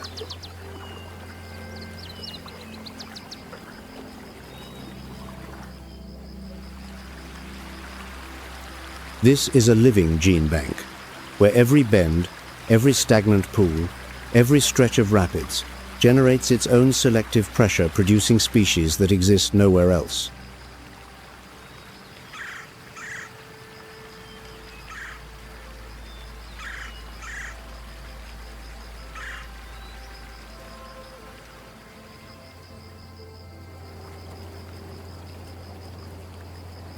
Leaving the Cuvette Centrale and heading west, the flooded forest gradually transitions to coastal woodland, where salt spray from the Atlantic mingles with the humid air, and light begins to penetrate the canopy more freely.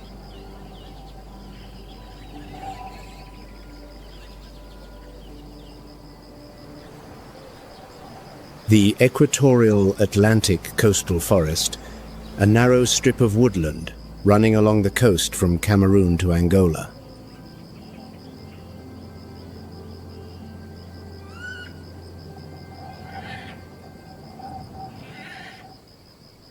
Here, the leaf litter lies so thick that the ground becomes cushioned, and that makes it the perfect domain for the most patient ambush predator in the Congo.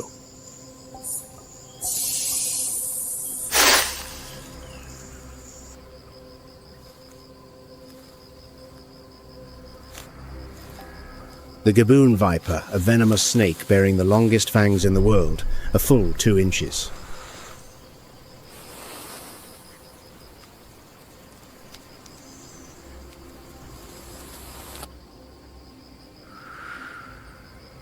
It lies motionless on the leaf litter, its geometric patterned skin dissolving into the forest floor as though it were simply part of the earth.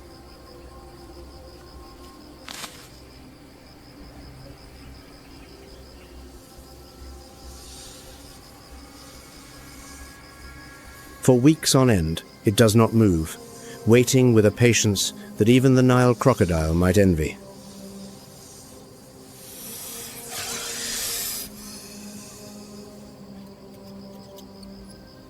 Each bite delivers between 200 and 600 milligrams of venom. The strike occurs in under half a second faster than a human's reflex to pull away.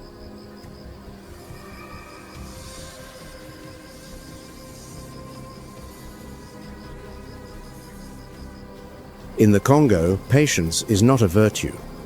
Patience is a biological weapon perfected across millions of years.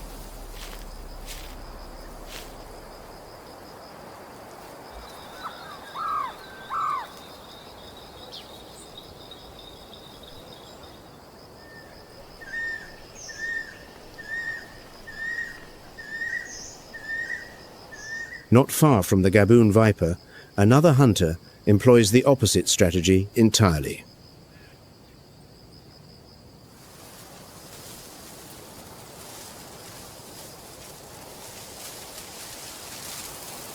The serval, possessing the longest legs relative to body size of any wild cat, stands motionless in tall grass, its oversized ears rotating like radar dishes, listening for mice beneath the vegetation.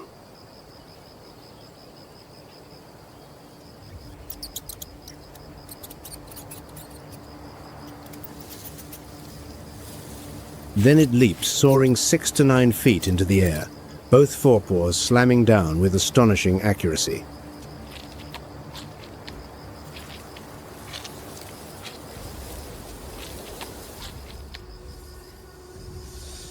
If the gaboon viper is the embodiment of pure patience, the serval is the embodiment of reflex, 2 opposing tactics, coexisting in a single forest.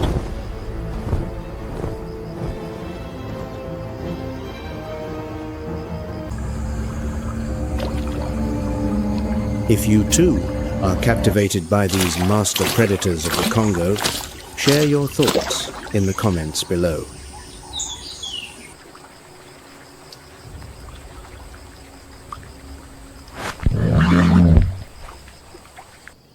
But on the Katanga Plateau, the battle is not merely between hunter and prey, but between an ecosystem that has lost its king.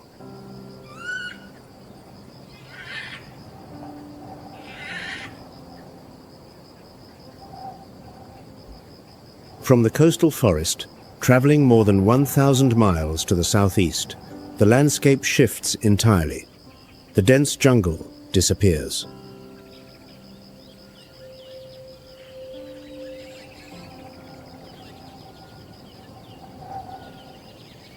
Sparse Miombo woodland emerges. And on the Katanga Plateau, another story, darker, more tragic, waits to be told.